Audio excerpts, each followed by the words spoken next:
morning, the U.S. Senate Committee on Commerce, Science, and Transportation will come to order. This morning, we are having an executive session markup on a myriad of nominees before the committee, and following that, we will have a hearing on legislation co-sponsored by my colleagues, Senator Klobuchar and Thune, on the Ocean Shipping Reform Act.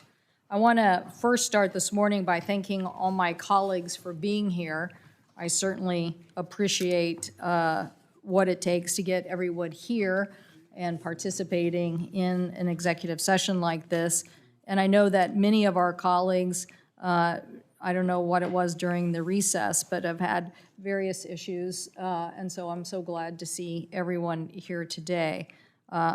Hopefully we'll be joined shortly by our colleague, Senator Lujan, and we certainly want to welcome him back to being in our midst and certainly appreciate his efforts in his recovery and certainly his enthusiasm while he has been gone. But we certainly want him to just continue to take care of himself and prioritize that as well.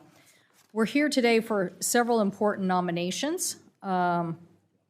Obviously, we need strong leadership. It's important in this critical time.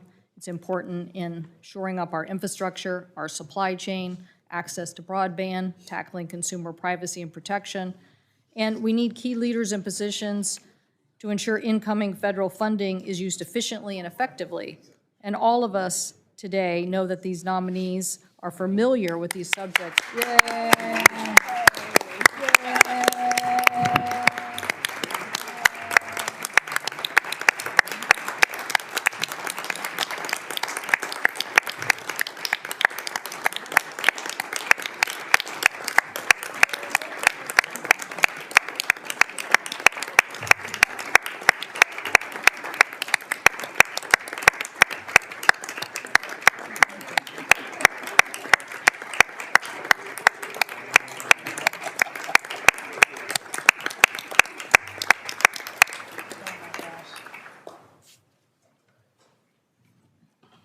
Senator Lujan, so good to see you. It's an absolute honor to be back, and Kirsten got me a little teary-eyed today. But to every one of you that sent me notes, that sent videos, and all the prayers, it worked. And it's good to be back. I'll tell you, I missed y'all. So look forward to getting to work, Madam Chair. Thank you. Well,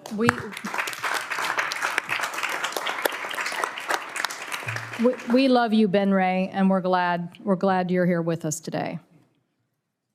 As I was saying, we need leaders in these key positions coming into federal funding issues that we want to make sure funds are spent efficiently and effectively.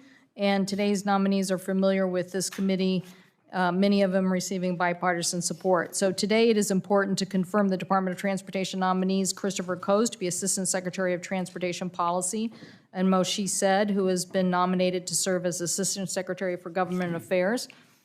In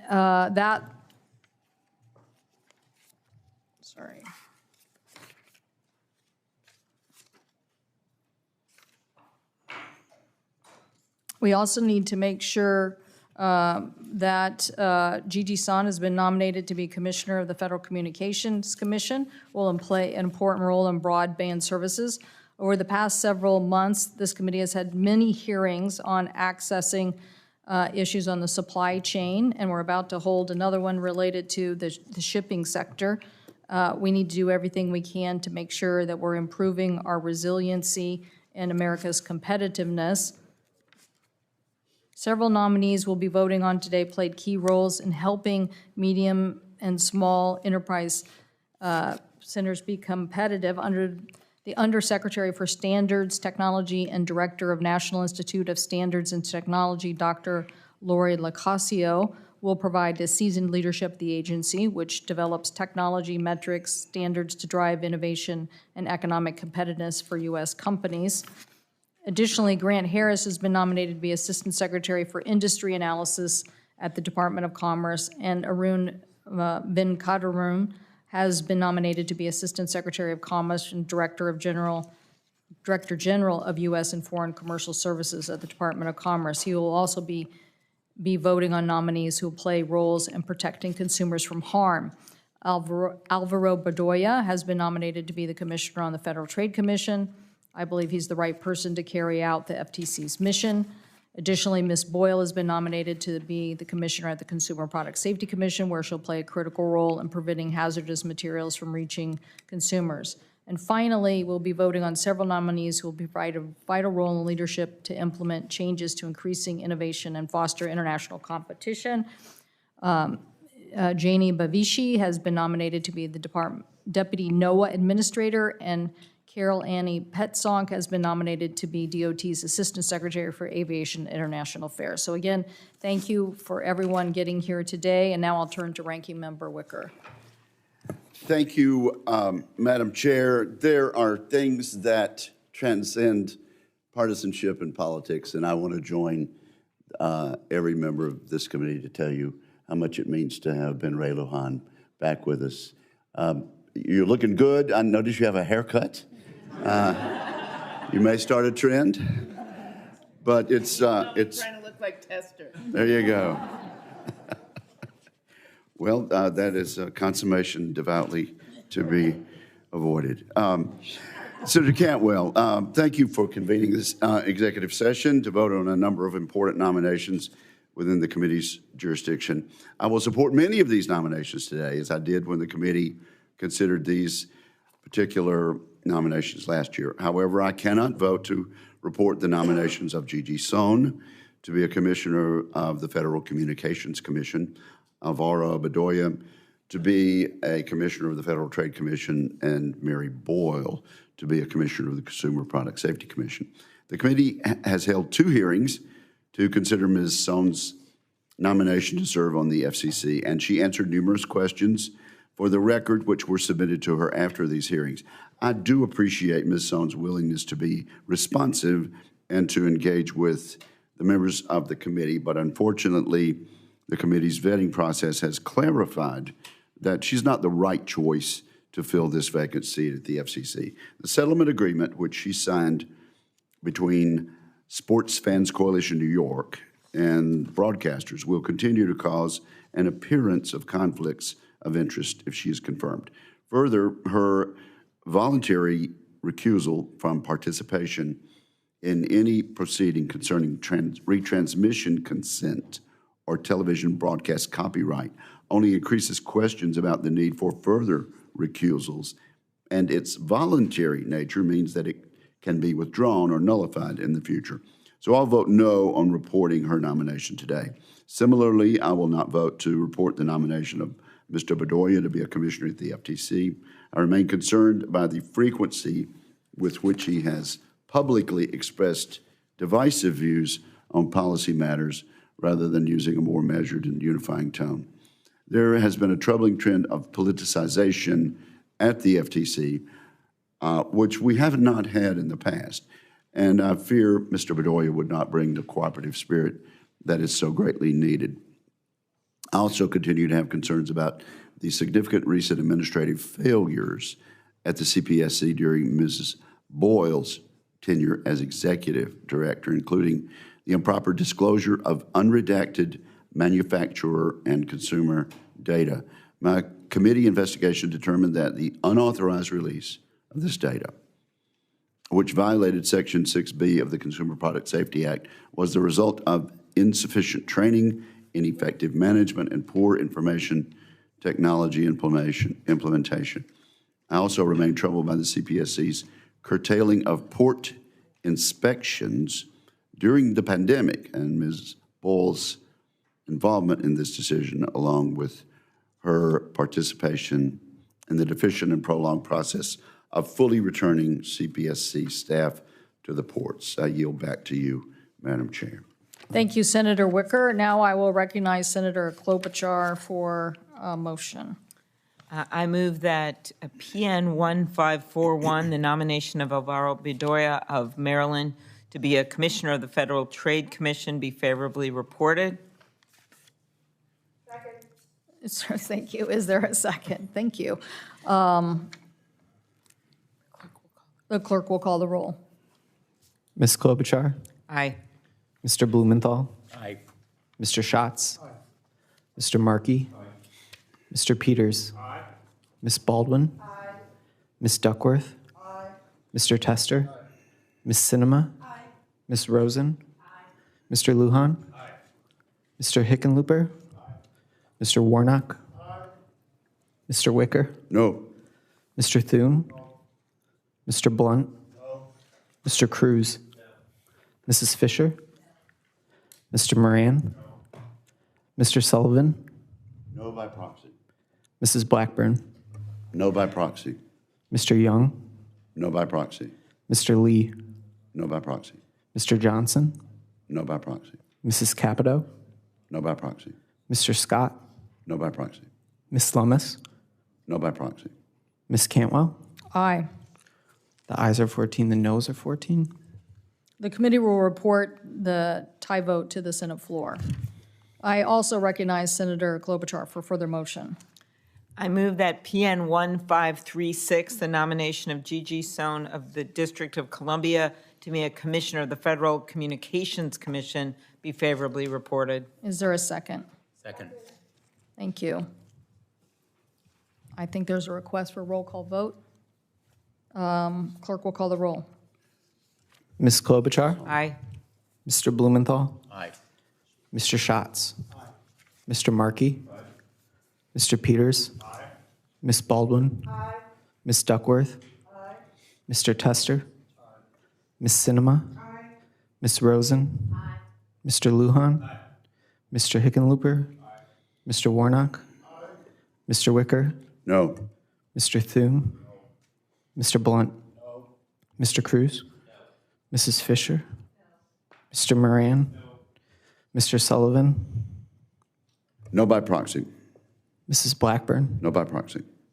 Mr. Young, No by proxy. Mr. Lee, No by proxy. Mr. Johnson, No by proxy. Mrs. Capito, No by proxy. Mr. Scott, No by proxy. Ms. Lummis, No by proxy. Ms. Cantwell. Aye. The ayes are 14, the noes are 14. The nominee will be reported from the committee to the floor. I recognize Senator Klobuchar for a further motion. Hold on. Just read that.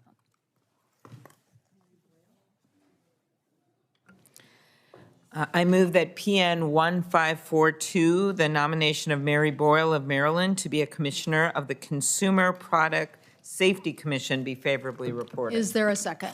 Second. Thank you. We expect a roll call vote. Clerk will call the roll. Ms. Klobuchar, Aye. Mr. Blumenthal, Aye. Mr. Schatz, Mr. Markey, Mr. Peters, Ms. Baldwin, Ms. Duckworth, Mr. Tester, Ms. Sinema, Ms. Rosen, Mr. Lujan, Mr. Hickenlooper, Mr. Warnock, Mr. Wicker, No. Mr. Thune, Mr. Blunt, Mr. Cruz, Mrs. Fisher, Mr. Moran, Mr. Sullivan, No by proxy. Mrs. Blackburn, No by proxy. Mr. Young, No by proxy. Mr. Lee, No by proxy. Mr. Johnson, No by proxy. Mrs. Capito, No by proxy. Mr. Scott, No by proxy. Ms. Lummis, No by proxy. Ms. Cantwell. Aye. The ayes are 14, the noes are 14. The nominee will be reported out of the committee. I now turn to Senator Wicker for a motion. Madam Chair, I move that PN 1520, the nomination of Arun Venkatraman of the District of Columbia to be Assistant Secretary of Commerce and Director General of the United States and Foreign Commercial Service. PN 1531, the nomination of Mohsin Reza Syed of Virginia to be Assistant Secretary for Government Affairs, Department of Transportation. PN 1539, the nomination of Grant T. Harris of California to be Assistant Secretary for Industry and Analysis, Department of Commerce. PN 1540, the nomination of Janie Kumar Bavishi of New York to be Assistant Secretary of Commerce for Oceans and Atmosphere, PN 1544, the nomination of Christopher A. Coase of Georgia to be an Assistant Secretary of Transportation, PN 1545, the nomination of Laurie E. Lucasio of Maryland to be Undersecretary of Commerce for Standards and Technology, and PN 1546, the nomination of Carol A. Patzuk to be Assistant Secretary of Transportation for Aviation and Internal Affairs be favorably reported. Is there a second? Second. All those in favor say aye. Aye. All those opposed, no. The motion is agreed to. So that concludes our votes. I want to thank everybody for. Madam Chair. Madam Chair. Yes, I will recognize any members wishing to speak about the agenda items here before we gavel out and go to the next hearing. So yes, I heard of Senator Thune. Madam Chair, on one of the nominations that we just considered, and it was reported out of here on a tie vote, meaning that it'll have to be discharged on the floor for a vote.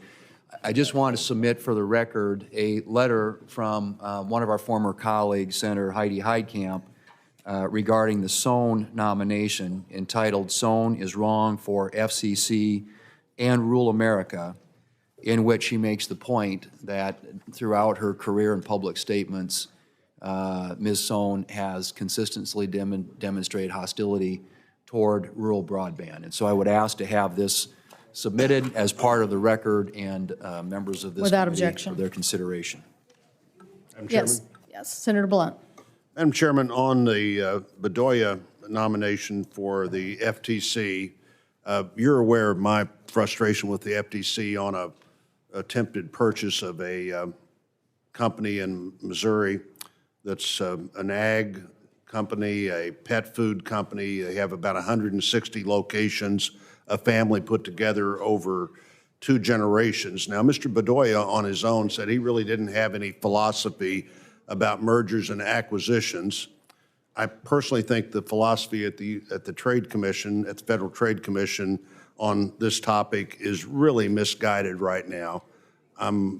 Your staff has been kind to meet with them and their staff. They are just not responsive. You know, this is a company being bought by a slightly bigger company, but a company with the same culture. They could have easily sold to a private equity group, didn't want to do that. But when the FTC evaluates competition, this is a company that sells farm supplies, fencing, things like that, pet food.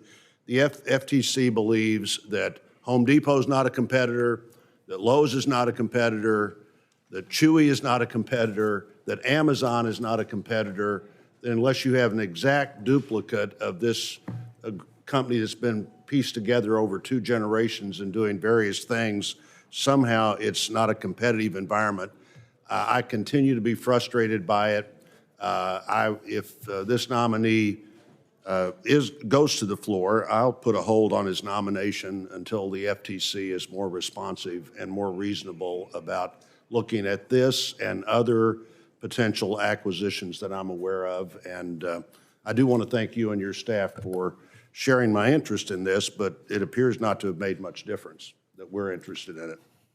At this juncture, I would say, Senator Blunt, at this juncture. But I'm willing to continue to discuss this issue and continue to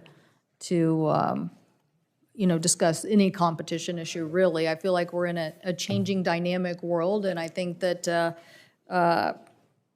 things staying the same aren't always the best way, given the dynamics of how the information age is rolling out. So, Thank you, Chairman. I appreciate your comments. Senator Cruz. Thank you, Madam Chair. 2 things. I'd ask to be recorded as a no on Ms. Bavishi, Mr. Coase, and Ms. Petzonk. Senator Cruz will be so noted as a no on those nominees.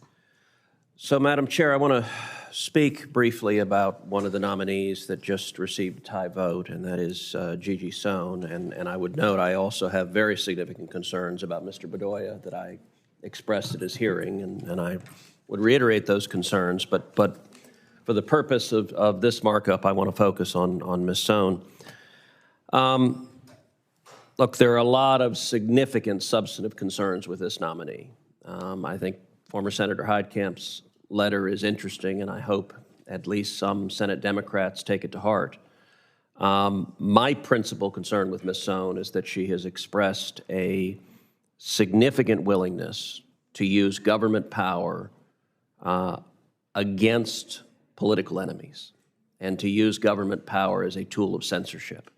And I think the FCC is a particularly dangerous place for a partisan who is willing to try to muzzle those with whom she disagrees. Those issues are significant, and there was a time when there were Democrats willing to speak out in defense of free speech. That time seems to have passed, and I think that is unfortunate. I hope that at least some in the Democratic caucus continue to value free speech and don't want to see government power abused, don't want to see, in a subsequent Republican administration, a Republican on the FCC silencing Democrat voices. That would be equally inappropriate. It's not the role of government to silence voices with which they disagree. And for those of us who've served some time in this body, we've all learned and seen firsthand the shoe is always on the other foot. And one party may have a majority at one point, one party may have the White House at one point, but with the progression of time, the positions are changed. But not only do we have the substantive concerns with Ms. Sohn, we also have concerns, ethical concerns, and concerns about disclosure to this committee. Ms. Sohn went through her entire confirmation hearing without admitting or disclosing the facts of a rather extraordinary settlement that she signed right in the midst of the process of being nominated. Ms. Sohn joined the board of Locast in March of 2020, almost a year after broadcasters sued Locast for massive copyright infringement. And Ms. Sohn knew that Locast was being sued. When she joined the board, she put out a statement supporting Locast at the time the suit was filed. The lawsuit made its way through court on August 31st, 2021. The federal judge ruled against Locast and for the broadcasters. And then on October 28th, 2021, a settlement was filed publicly that stated, quote, plaintiffs, the broadcasters, are awarded statutory damages under the Copyright Act in the amount of $32 million. Now, $32 million is a lot of money. These were the publicly available facts of the Locast agreement, but unbeknownst to the public, a secret settlement agreement had been filed the day before, October 27th, that cut the $32 million down to $700,000, a 98% discount, 2 cents on the dollar. At the exact same time, Ms. Sohn was being vetted and nominated for the FCC. The timing lines up almost perfectly. President Biden announced his intent to nominate her on October 26th. The next day, October 27th, is when the secret settlement was filed. And the day after that is when the White House actually transmitted her nomination. Now, as the chairwoman notes, we had a second hearing for Ms. Sohn on this topic, on the fact that she hadn't disclosed to this committee a secret settlement that raises serious ethical questions. She knew that was the purpose of the hearing. Presumably, she prepared for that hearing. In the course of that hearing, she gave testimony, and in fact, in response to questions from both Senator Thune and from myself about the settlement, Ms. Sohn said that she was, quote, never a party to the litigation, and also, quote, the settlement, first of all, it's important I was not a party to the settlement. So that's what she testified at her second hearing, which she knew was on this topic. Presumably she had prepared for it. Well, in questions for the record that I asked her after the second hearing, I asked about her testimony. Here's what she came back with. I'll read her entire response. I signed the settlement agreement reflecting my voluntary agreement to abide by one paragraph of the settlement agreement, by which I became a party to the settlement. I am not, never was a party to the litigation. To the extent that I said at the hearing I was not a party to the settlement, I misspoke. As a party to the settlement agreement, I was bound by the confidentiality provisions of the agreement. You know, it's an interesting phrasing. To the extent I said at the hearing I was not a party at the settlement. Well, the extent is 100%. And let me read again the quote of what she said. The settlement, first of all, it's important, I was not a party to the settlement. That's exactly what she testified. And even on the second hearing, when she knew there were questions about lack of transparency, she testified falsely before this committee. I think it is a problematic precedent for this committee to move forward a nominee who has serious ethical questions, who has not been candid or transparent with this committee, and even on a subsequent hearing, who testified falsely at that subsequent hearing. And this should be an issue that concerns both Republicans and Democrats, and it should be an issue of ethical standards and transparency that we require of all nominees.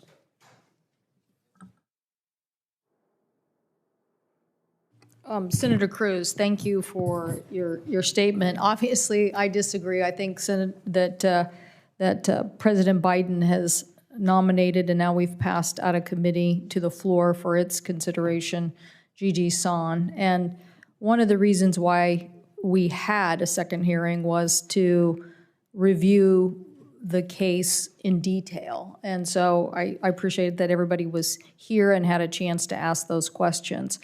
I don't think Ms. Sohn is going to actively participate in partisanship or even censorship. As somebody who was a longtime counsel at the FCC, she certainly knows what the rules are at the FCC. And we all from time to time have disagreement on nominees because of the rules that they've played previously. I hope that we'll take all of this into consideration as we consider new nominees to the FCC.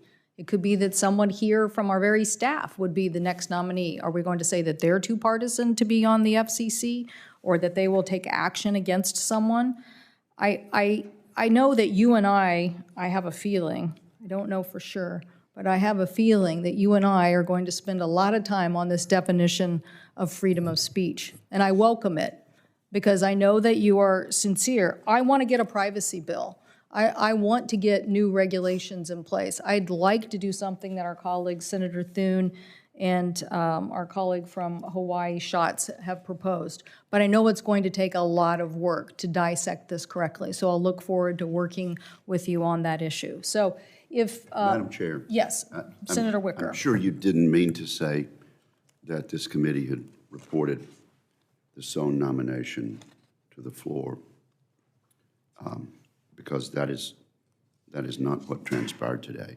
If the majority I think that's the correct wording. Chooses to, they can discharge the committee with the of the nomination, but the motion failed on a tie vote.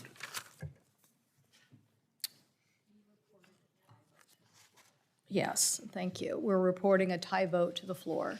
So thank you. Thank you, Senator Wicker. Appreciate that clarification. Okay, it allows Ms. Sohn and the other nominees to proceed. So again, I thank all my colleagues. I certainly thank our colleague, Senator Ben Ray Lujan, who probably made the most effort of getting here to help that happen, and we certainly appreciate it. With that, the executive session is over. We will now go to the U.S.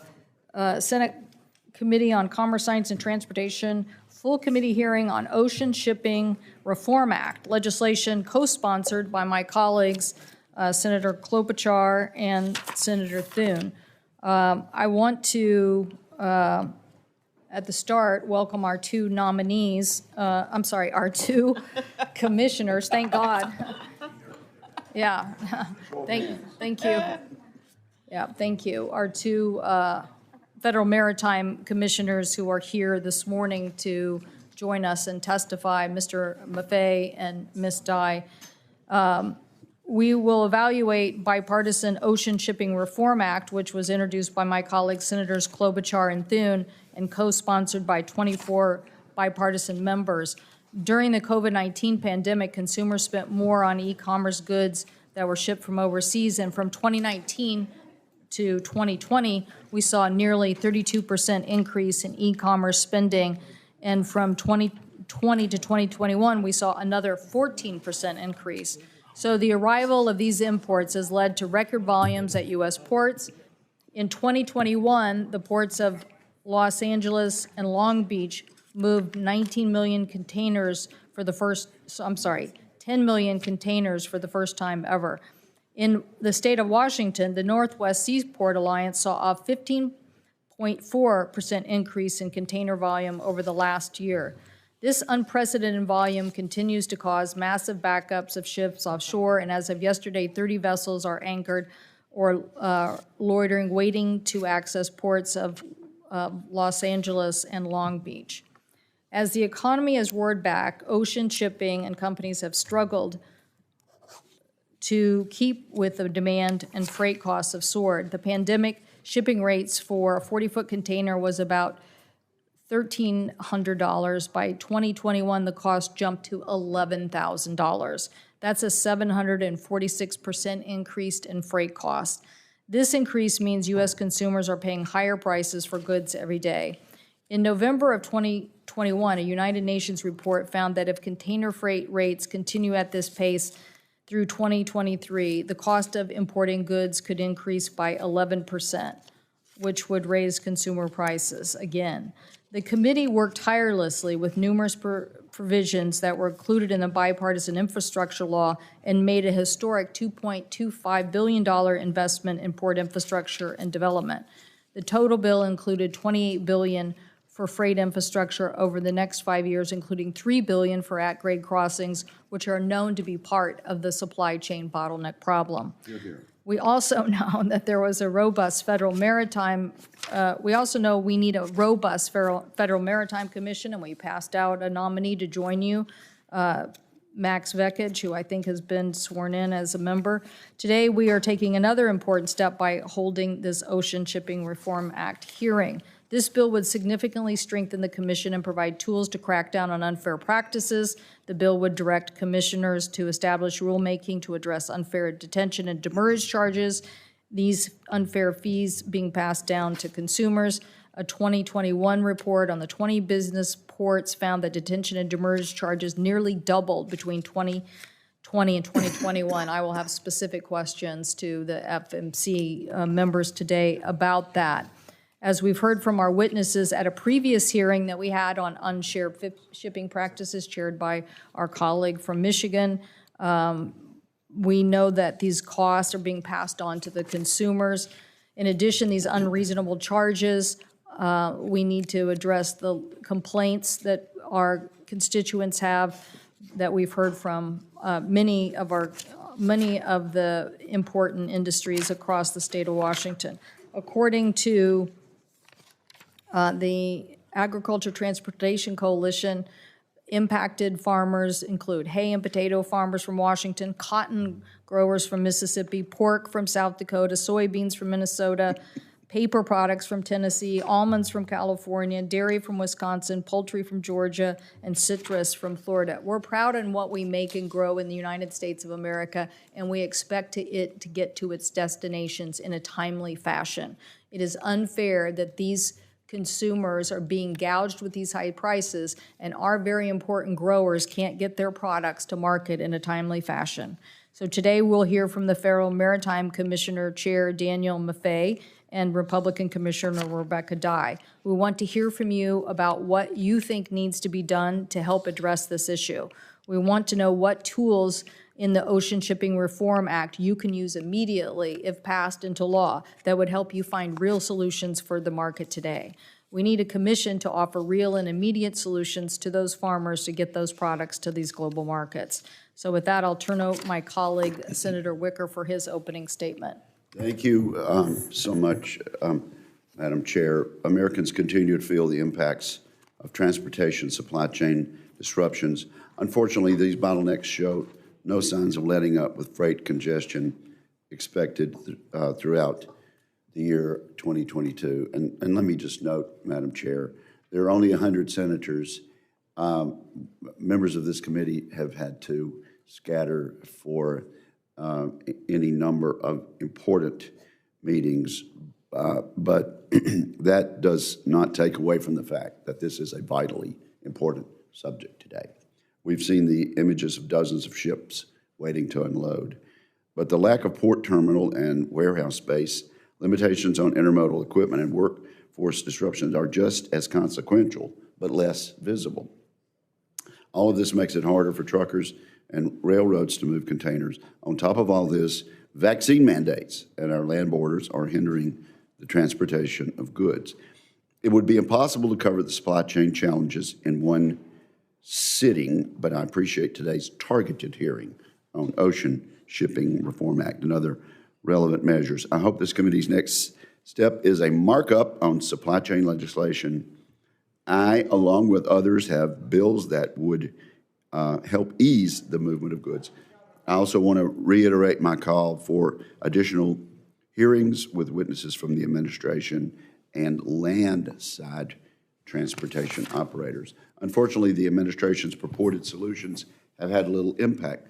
Despite the administration's announcement in October of around-the-clock staffing at the ports of Los Angeles and Long Beach, these ports are still not open 24/7. In fact, just one Port of Los Angeles terminal has experimented with 24-hour operations. As of last week, there were 74 ships awaiting to be offloaded at the ports of Los Angeles and Long Beach. During his State of the Union address, the president tried to distract and shift blame by saying the ocean carriers are the reason for the supply chain crisis. So we get into that today, rather than trying to address the bottlenecks in a way that will help American agricultural shippers, retailers, and businesses.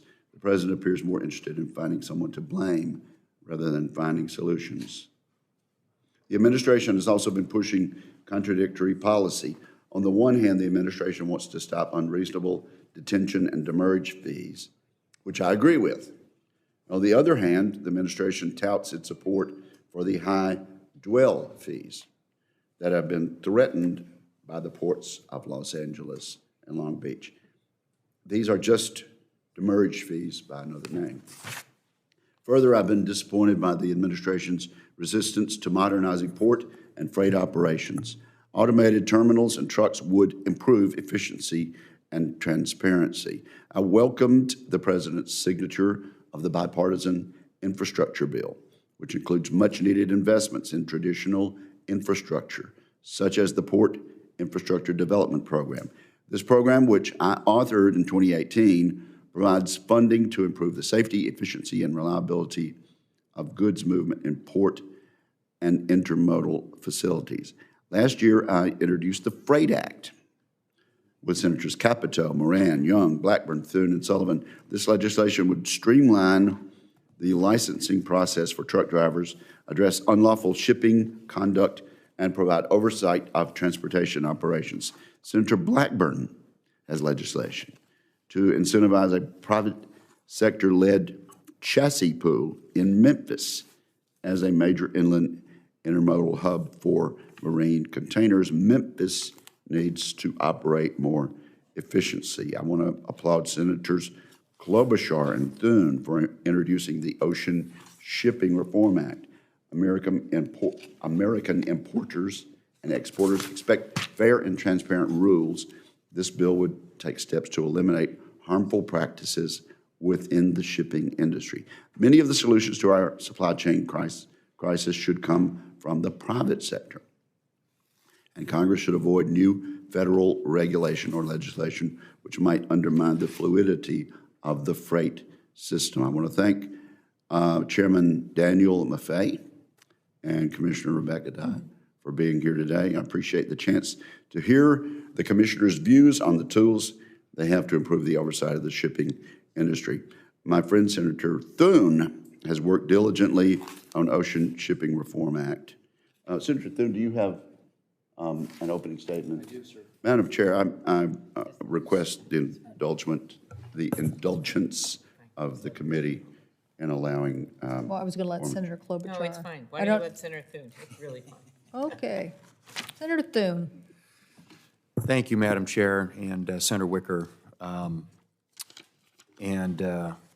Thanks to Chairman Maffei and Commissioner Dye for being here today. Supply chains continue to operate under unprecedented strain, with Americans encountering empty store shelves, long wait times, and rising costs for basic goods. Based on recent data I've seen, port congestion continues to worsen. I continue to hear from agricultural producers in South Dakota and across the country who are especially feeling the crunch with capacity for their goods reduced by a combination of surging demand for containerized shipping and a persistent backlog at our nation's ports, particularly LA Long Beach. Despite record agricultural exports, this inefficiency has downstream effects on commodity prices, hurting farmers and ranchers across the country, including in South Dakota. That's why Senator Klobuchar and I introduced the Ocean Shipping Reform Act of 2022 in late February. This bipartisan legislation, which is co-sponsored by 24 senators and supported by over 100 organizations, takes significant steps to clarify the Federal Maritime Commission's authority to curb unreasonable or anti-competitive behavior, while also providing the Commission with new tools to more quickly resolve disputes, particularly over detention and demurrage charges. And Madam Chair, I would ask unanimous consent that support letters from the American Trucking Associations and the National Association of State Departments of Agriculture be entered into the hearing record. Without objection. I believe these changes will provide the Commission with clear authority to investigate and intervene when unreasonable practices related to the movement of cargo are discovered. The changes to improve the efficiency and transparency of the complaint and dispute resolution process will benefit shippers, especially small businesses, who currently find the process frustrating. This bill will not fix supply chain problems overnight, but it will result in long-term positive changes to the maritime supply chain, which I hope will benefit exporters, importers, and consumers alike. Beyond reforms at the Commission, our nation's ports are desperately in need of two things: modernization and transparency. A failure to invest in terminal automation and port efficiency initiatives such as data sharing compounds the problems we're facing today and puts the United States below the global average in vessel wait times. That is why I'm also proud to be a co-sponsor of Ranking Member Wicker's Freight Act, which takes strong actions to improve the movement of freight across the supply chain. In light of this crisis, I appreciate the Commission's ongoing initiatives to alleviate supply chain problems and to address reports of anti-competitive behavior, including those raised in my February 2021 letter with Senator Klobuchar. Both Chairman Maffei and Commissioner Dye have spearheaded efforts to convene stakeholders, launch investigations such as fact-finding number 29, and even issue an advanced notice of proposed rulemaking on detention and demurrage billing practices. So, Madam Chair, I look forward to today's discussion on the Ocean Shipping Reform Act and the Commission's current actions to address challenges at our nation's ports. Thank you. Thank you. Senator Klobuchar, thank you for introducing this legislation, and Very look good. forward to your comments today. Well, thank you very much, Chair Cantwell, and thank you to our two witnesses. I was amused as you came in and saw 25 senators sitting here. You thought this was going to be a very different hearing. But there was a markup, and all is good. I want to also thank my colleague, Senator Thune. We worked well together on many, many issues across the border in Minnesota and South Dakota, and this is certainly a very important one. As been pointed out now by my colleagues, the past 2 years have highlighted significant supply chain disruptions and vulnerabilities for U.S. exporters, including many in my home state, whether it is a soybean farmer in Minnesota or, as pointed out by the chairwoman, a citrus producer in Florida, whether it is a beef producer in South Dakota or a dairy farmer in Wisconsin. People have felt this in a big, big way. Now, it just doesn't end there, right? It ends up in the grocery store when people are trying to buy milk and they see a price, or when people are trying to buy eggs or beef. We have seen this across the board. So while we've seen consumers and the producers of the goods socked by this, what do we see on the shipping side? It's estimated that the container shipping industry made a record $190 billion profits in 2021, a sevenfold increase from the previous year. This isn't because of increased performance. We know that because we've heard all these complaints of our people's stuff not getting shipped. They are simply fleecing consumers and exporters because they know they can get away with it. The cost of shipping containers has quadrupled. U.S. exporters have also been slapped with unexpected and often illegitimate fees. This has hit small businesses and agriculture communities hard. Carriers demand that they pay these extraordinary fees with little explanation or opportunity for appeal. They carry so much market power, some fear retaliation for speaking out. In fact, one of the examples that I'm going to use today was someone who didn't want to be identified, a company, because they were very afraid there would be retaliation. That's what happens when you have a concentrated market. In this case, just a few major alliances of shippers, foreign-based, leaving our people here at home, often with little choice in terms of shipping their product and exorbitant ways to do it. We can't let ocean carriers slow down our supply chain while they're shaking down our exporters for their own profit. That's why Senator Thune and I introduced our bipartisan solution, the Ocean Shipping Reform Act, which he has discussed. It clearly makes it better by protecting American farmers and manufacturers, making it easier for them to ship, limiting foreign ocean carriers' ability to impose added fees. I was pleased that President Biden raised this issue in the State of the Union, and our bill aims to level the playing field for American exporters by updating federal regulations for the global shipping industry. We're pleased to have the Federal Maritime Commission witnesses here who have the know-how and the facts on the ground, and we've been pleased to work with them in the past and into the future. So what our bill does is it directs the FMC, Federal Maritime Commission, for those not up on the latest acronym, to issue a rule prohibiting international ocean carriers from unreasonably declining shipping opportunities for U.S. exports, making it harder for them to unfairly leave our products behind in favor of importing products from, say, China. It also gives the FMC more authority to investigate bad practices by ocean carriers and directs the FMC to set new rules for what the international carrier companies can reasonably charge exporters and require ocean carriers to certify. Senator Thune and I worked on this, and our staffs did. I want to thank Boz from my staff, particularly over a period of months, because we wanted to make sure that nothing we put in the bill would have unforeseen consequences, and that would provide some flexibility for the commission. As he noted, we have a bipartisan group of 24 co-sponsors, including 9 other members of this committee. In addition to the letters that Senator Thune put on the record, I'd like to enter into the record 2 letters in support of our bill. The first is an endorsement letter by a coalition of 89 trade associations that include the American Trucking Association, the Agricultural Transportation Coalition, the National Retail Federation, and the Consumer Technology Association. The second letter is from the American Soybean Association, expressing support for our Senate bill. Our bill is also endorsed by the American Association of Port Authorities, along with over 100 other groups. By the way, that was one of my first questions when we first started working on this, given that I have, you may not know this, Madam Chair, the Port of Duluth, the twin ports that the President just visited yesterday, very timely. And I wanted to make sure, and here's Senator Baldwin, who was also there on that visit, where it was rather freezing cold as we stood outside at the port.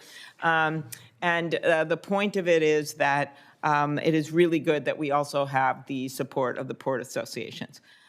So we're excited about this bill, excited to hear from you today. Thank you, Madam Chair. Thank you, Senator Klobuchar. And again, welcome to the commissioners for the Federal Maritime Commission. We'll start with you, Chairman Maffei. Welcome. Thank you very much, Madam Chair. I used to represent the port of Oswego, New York. So if you want to talk about cold Great Lakes ports, I used to represent that. Thank you so much, Chair Cantwell, Ranking Member Wicker, members of the committee. I am so honored to appear today, especially with my colleague Rebecca Dye, to discuss the authorities of the FMC and legislative proposals to strengthen them. The dramatic surge in ocean cargo spurred by the COVID-19 pandemic has led to reduced reliability, higher costs, and port congestion, not just in the United States, but around the world. Pictures of lines of hulking container ships, as the ranking member mentioned, and ports crowded with high stacks of containers draw media attention, but they can be somewhat misleading because what you see at America's ports is largely a manifestation of inland supply chain problems, such as inadequate inland cargo facilities, shortages of equipment such as chassis and containers, and shortages of warehouse workers and truckers. In fact, America's ports have handled safely and efficiently millions more containers than ever before in U.S. history. The record numbers of throughput are a tribute to the port companies and workers who have never stopped, even in the worst days of COVID. But even with increased productivity at our ports, the epical demand for ocean freight services has overwhelmed the capacity, and freight rates have gone up dramatically compared to pre-COVID levels. Unfortunately, the biggest increases are hitting smaller and medium-sized shippers and farmers who do not have the shipping volumes that the nation's biggest retailers have, and thus lack the bargaining power with the ocean carriers and terminals. And the situation does defy easy answers. The Federal Maritime Commission has responded to the supply chain challenges as aggressively, creatively, and comprehensively as we can. As some have mentioned already, we've intensified enforcement, paying particular attention to the ocean carriers. We've challenged the fees and surcharges that some carriers slap on top of already high freight rates. We've increased the monitoring requirements on ocean carrier alliances, provided guidance to shippers on bringing complaints to the FMC, implemented a program to audit the 9 largest carrier lines, and we continue to work to achieve compliance with our interpretive rule on detention and demerge. Now, personally, my highest priority as chairman is for the FMC to promote access to export markets for U.S. producers, including farmers. The supply chain situation is especially difficult for agricultural exporters, who are put at the greatest disadvantage due to the scarcity of equipment in agricultural regions and the unpredictability of when ships will come into ports and be ready to take on export boxes. Now, as part of Fact Finding 29, Commissioner Dye has done tremendous work with stakeholders to find ways to make it easier for exporters to get their boxes on ships. Now, I'm going to leave it to her to discuss her recommendations, but know that I fully support them. One recommendation we've implemented earlier was appointing a veteran of the ocean shipping industry as an in-house export advocate within the Consumer Affairs Bureau. Also, I am announcing that FMC's audit team will expand its scope to get information from carriers and their handling of exports and how to do better. And our Bureau of Enforcement is especially prioritizing any case involving exporters. Now, I sincerely believe that we are now pushing up to the limits of our authority under the shipping laws. Since the enactment of those laws, the Shipping Act of 1984 and the Ocean Shipping Reform Act of 1998, global containerized trade has grown exponentially. Over the years, consolidation of the ocean shipper carrier companies means that there are now less than half of the major competitors. And as some of you pointed out, not one of the major ones is based in the United States. And in my view, the laws governing container shipping need updates even before COVID triggered this demand surge. That's why I'm so grateful to Senators Klobuchar and Thune and to Chair Cantwell and Ranking Member Wicker for holding this hearing. The bill that we're talking about includes new authorities that would provide the FMC with additional leverage over regulated entities and better protect shippers from unfair and deceptive practices. Now, while the FMC can do some needed rulemaking, and we've started some, even without enacting new legislation, updating our statute would remove any ambiguity about Congress's priorities on matters such as detention demerge, export issues, and ocean shipping contract reform. To be clear, as Senator Klobuchar stated, any new law should minimize unintended consequences such as disruption of trade, service reductions, or needless new compliance costs. It should be a balanced approach, applicable both now and in the future when we do eventually get past the supply chain disruptions that we face today and freight rates do come down again. Thank you for your attention, and I look forward to answering your questions. Thank you, Chairman Maffei. Ms. Dye, welcome. Thank you for being here. Thank you very much. Good morning. Thank you. Good morning, Chair Cantwell, Ranking Member Wicker. Could you pull the microphone, Ms. Commissioner Dye, a little closer? Thank you. Is that better? Yes. Chair Cantwell, and of course, Ranking Member Wicker and members of the committee. Thank you for the opportunity to appear here today with my colleague, Chairman Maffei, and I second his remarks. Also, thank you for your strong support for the legislation establishing the first Federal Maritime Commission Shipper Advisory Committee. They're hard at work. We had a great turnout for appointments. Fact Finding 29 is the 4th major investigation I've conducted for the Federal Maritime Commission. The following is a brief explanation of relevant issues and observations you may wish to consider. Demerge and detention enforcement is on everyone's mind. The United States is the first nation in the world to take steps to confine these charges to the purpose for which they are intended, to incentivize shippers to pick up cargo and return equipment during allotted time periods. But in the interpretative rule, we shifted the risk for demurrage and detention where it belongs. For problems in the port, especially port congestion, ocean carriers and marine terminals and ports should bear the risk of those charges.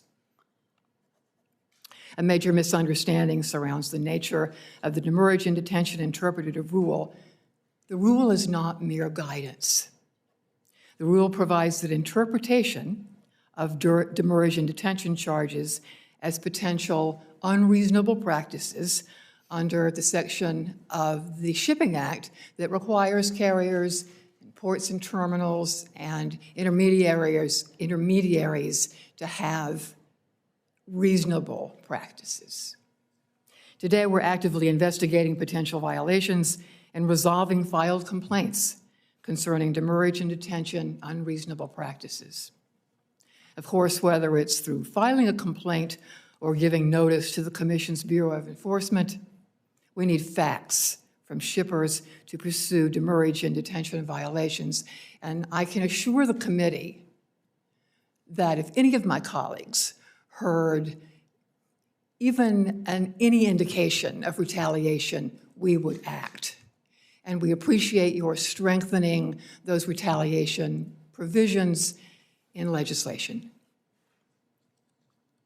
The Commission recently moved forward on my last fact-finding 29 recommendation by publishing an advance notice of proposed rulemaking to respond to shipper concerns regarding demurrage and detention billing problems.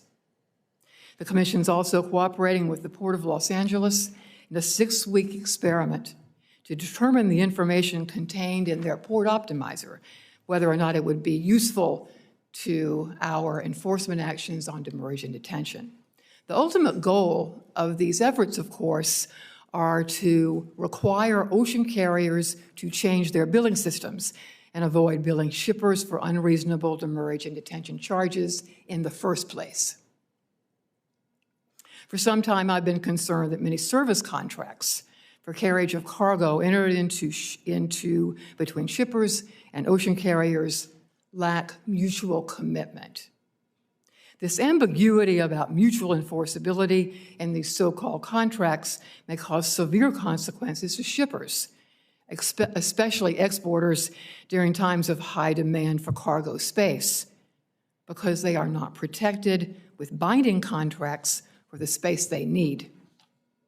I do not recommend that the Commission regulate service contracts, but I do support the Commission's providing greater information to shippers on the value of mutual commitment and contracting, and also the availability of shippers' associations to leverage volume for freight charges and service contracts. Shippers or associations are useful in other areas of imports, and I believe they could be extremely useful, especially to our medium and our small exporters, to band together to get good deals and commitment from ocean carriers.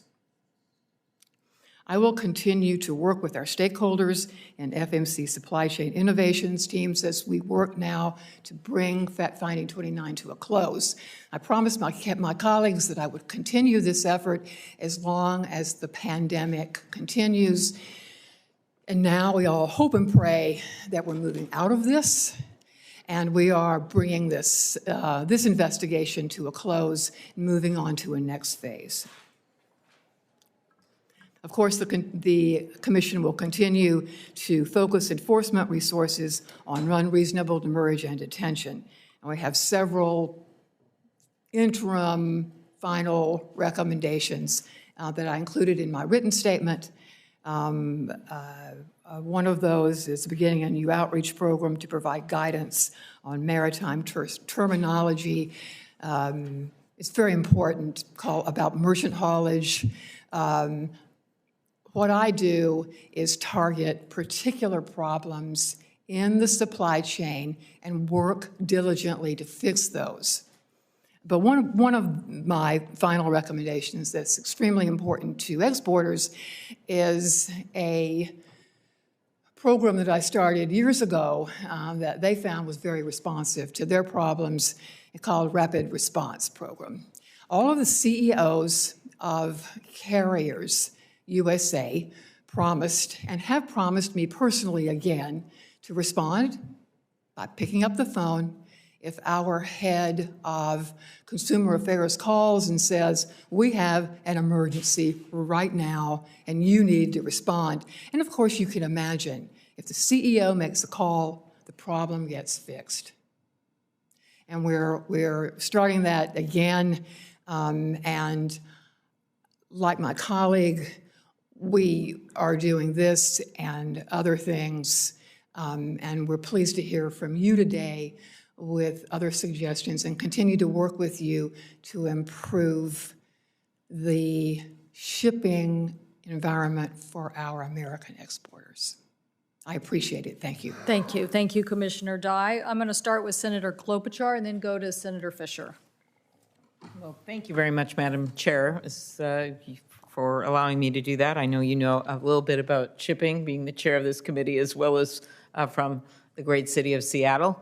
I'll start with you, Chairman Maffei. We all have talked about how much more expensive it has gotten for consumers as well as for manufacturers and for those, our farmers and ranchers. And we also know that ag exports have been sitting at ports while ocean carriers returning to Asia with empty containers. Mr. Maffei, in your testimony, you note that this legislation would help protect shippers from unfair and deceptive practices. Do you agree that we need to make it harder for foreign-owned ocean carriers to unreasonably decline shipping opportunities? I do. I think one of it could not have been anticipated, but there is not, even though it's in the purposes section of the Shipping Act, there are no authorities that really address whether or not ocean carriers take exports or not. There is a unreasonable refusal to deal, but in order to prove that, we'd have to prove that a carrier is both refusing to deal with exporters and that refusal to deal is unreasonable. So I'll give you one example. There's a lot of pop-up carriers that are showing up. These aren't the biggest ones, but they're making a lot of money because there's such a demand. These carriers don't take any exports. Mm-hmm. They just drop it off. Mm-hmm. But I'm not sure. An individual case has individual situations, but if they have no infrastructure at all to deal with exports, then they could make the argument that that is not unreasonable. So we need some sort of a specific export reason for the bill. Chair Maffei, and then I'll go to you, Ms. Dye. I heard from one trucking company that was billed $100,000 in late fees by an ocean carrier because it took months for them to make an appointment to return their empty container simply because of the overcapacity at the terminal. So it wasn't really their fault. Do you agree that we need stronger rules on what carriers can reasonably charge shippers? I mean, what you're talking about there are these fees, and we need to make our rules even more clear. But the Commissioner Dye is right. That's already illegal, and that's already against our rules. I'm frankly not even sure if that trucking company should have been billed at all. So it depends on the case. Okay, Ms. Dye, I'll let you answer that, but you highlight the work you've already begun. What challenges do you face when looking to update the current billing systems? Well, I think that, first of all, we have to agree on particular places in the supply chain that where charges should be interrupted. Mm-hmm. For example, I'm working for exporters on a terrible problem with what they call earliest return date, when you engage with your exports to be loaded on a ship. And we're also going to start an advance notice on that particular service because it's out of hand. Mm-hmm. But there was a point at which many exporters were charged for storage, for sitting on dock. The ship hadn't even arrived. And so we've talked directly with the ocean carriers, and they said, oh, we never charged that. And I said, well, don't send a bill. Yeah, exactly. Right? Okay. I want to get to one other last thing in my remaining minute. We have a number of colleagues here. I'll ask you first, Chairman Maffei, do you agree that there should be stronger regulations that protect against retaliation from ocean carriers? Yes, and I certainly support the provision in both your bill and Mr. Senator Wicker's bill. Okay, very good. Ms. Dye? Yes. All right, very good. I guess I have one more question here.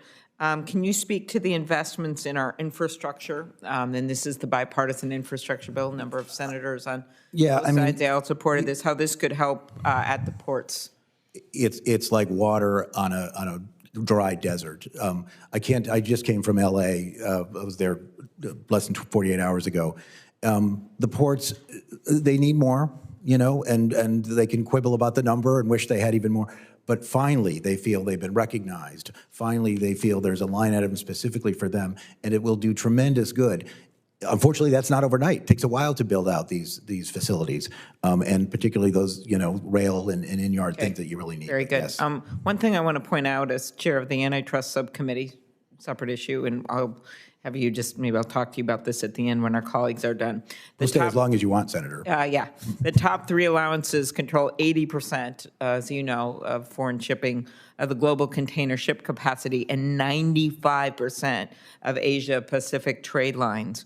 So I think that's an important thing for us to consider. I have a separate bill on this on the antitrust side, but how would you characterize the FMC's experience in challenging alliance agreements? It's been, we've not even tried, and that goes for, many years, different chairmen, different general counsels. I think it is, in 86, it made sense. I wouldn't say I would have voted against it then, but now that we know how difficult it is, you see the burden of proof right now, if we challenge these alliances, is on the commission. It's on the government employee lawyers. For me, and I think my colleague may have a different view, but I would put the burden of proof on these, as you say, foreign-owned carriers and their very expensive law firms. Okay, we'll let you answer later, Ms. Dye, when I get to my colleagues. Thank you. Senator Fisher. Thank you, Madam Chairman. Thank you both for being here today. Chairman McFay and Commissioner Dye, I've heard from a number of agricultural exporters that they fear when they file a complaint with the commission, they would see retaliation. You gave a very short answer to Senator Klobuchar with regards to her bill. But what can the FMC do now to protect those shippers from retaliation when they do file complaints? I think Commissioner Dye already spoke to it, which is absolutely anything on that immediately would rise to the top priority of anything we've investigated. Absolutely, it would be unforgivable. And so you would immediately begin an investigation. Absolutely. If the merits were there, we would immediately, as soon as we could, and had the best case.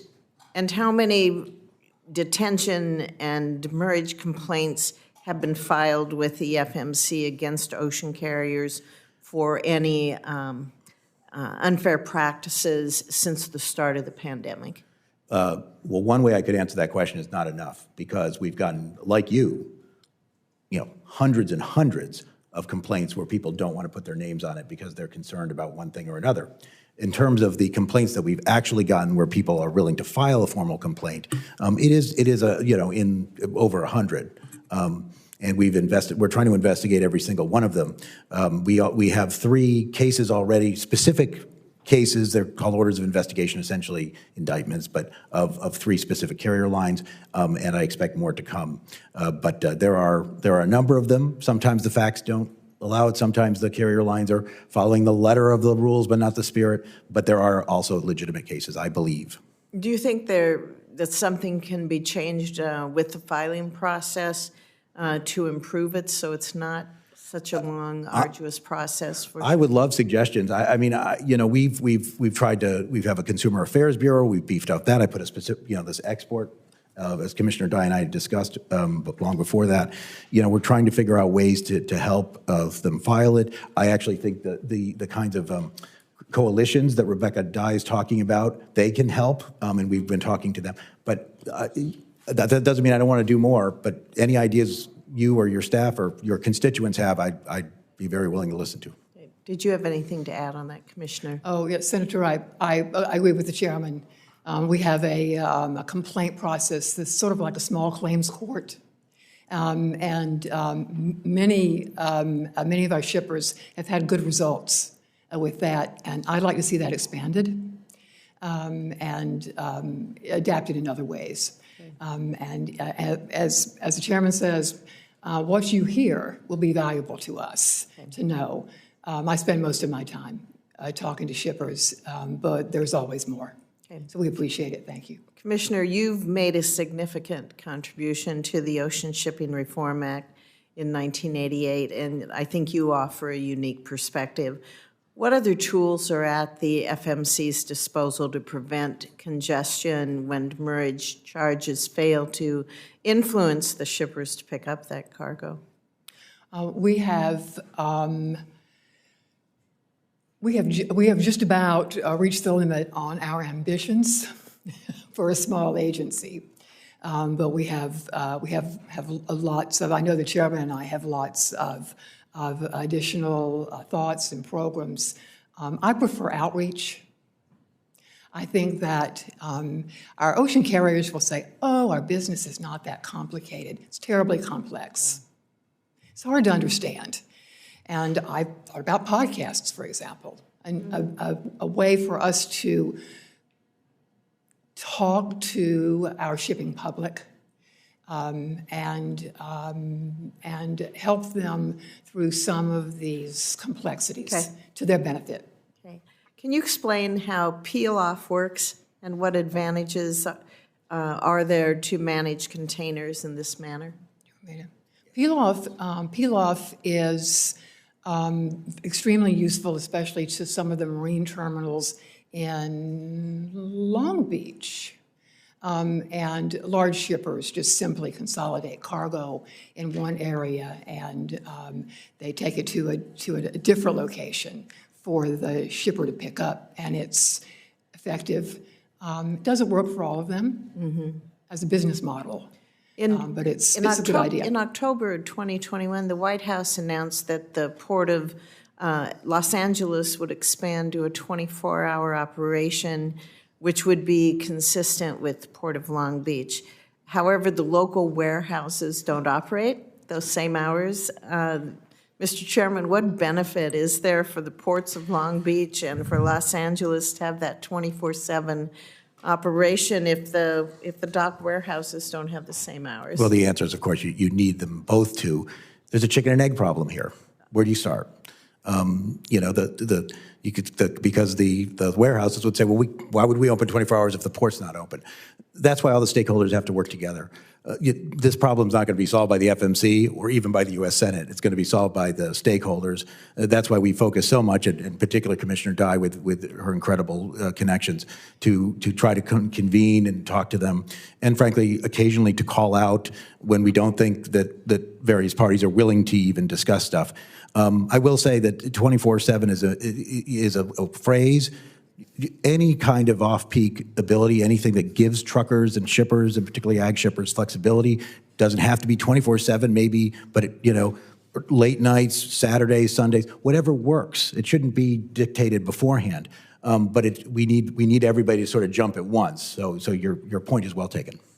Thank you both. Thank you, Madam Chair. Senator Baldwin. Thank you, Madam Chair. Chairman Maffei, good to see you again. Good to see you again.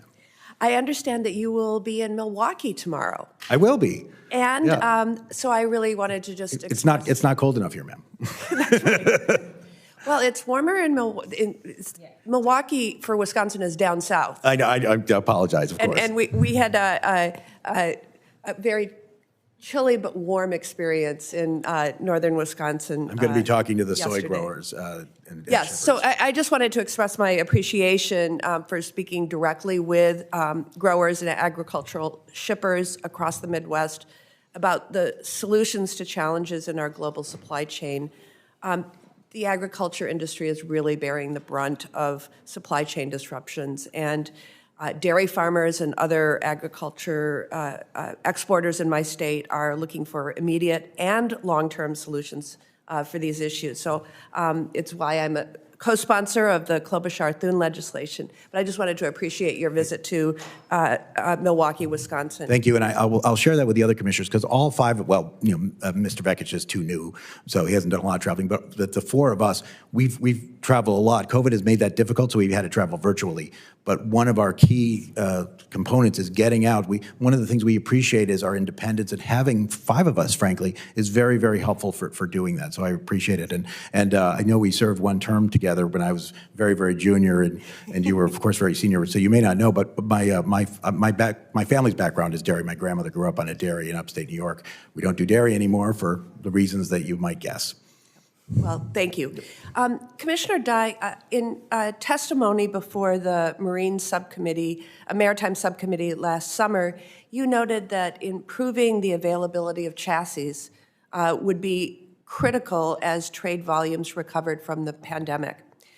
Wisconsin is home to one of the largest domestic manufacturers of chassis, Stoughton Trailers. And just so happened that I visited that facility last week to discuss my Supply Chain Resiliency Act, which would provide companies like Stoughton Trailers federal support to expand production and meet demand for critical supply chain products like chassis. I'd like to have you talk about strengthening our industrial base for critical supply chain products like chassis and containers. And in your view, has that helped the U.S., would that help the U.S. supply chain better manage the COVID-19 pandemic? What sort of threats do you see out there and opportunities? I understand, Senator, and I agree about chassis supply in particular. Also, chassis provisioning is a problem, and it's a huge challenge for the country. I've worked particularly with an innovation team in Memphis, Tennessee, as Senator Wicker had mentioned. But I'd be delighted to talk to your company. I'd be very interested to see what they do. And get their perspective. I'd appreciate it. Yeah. And I know, just as an aside, that, there's been dumping of product. It's been a trade commission issue. Yes, indeed. Yes. And the Trade Commission has acknowledged that is a problem and a challenge, but they're persevering. So, Chairman Maffei, we've heard stories time and time again about the empty containers departing our coast and leaving made in America products behind. As much as 70% of outbound containers from major West Coast U.S. ports are being shipped empty. And that deprives American agricultural exporters of this important means of transportation. So, two-part question. First, in the short term, what steps are being taken to address the empty containers issue?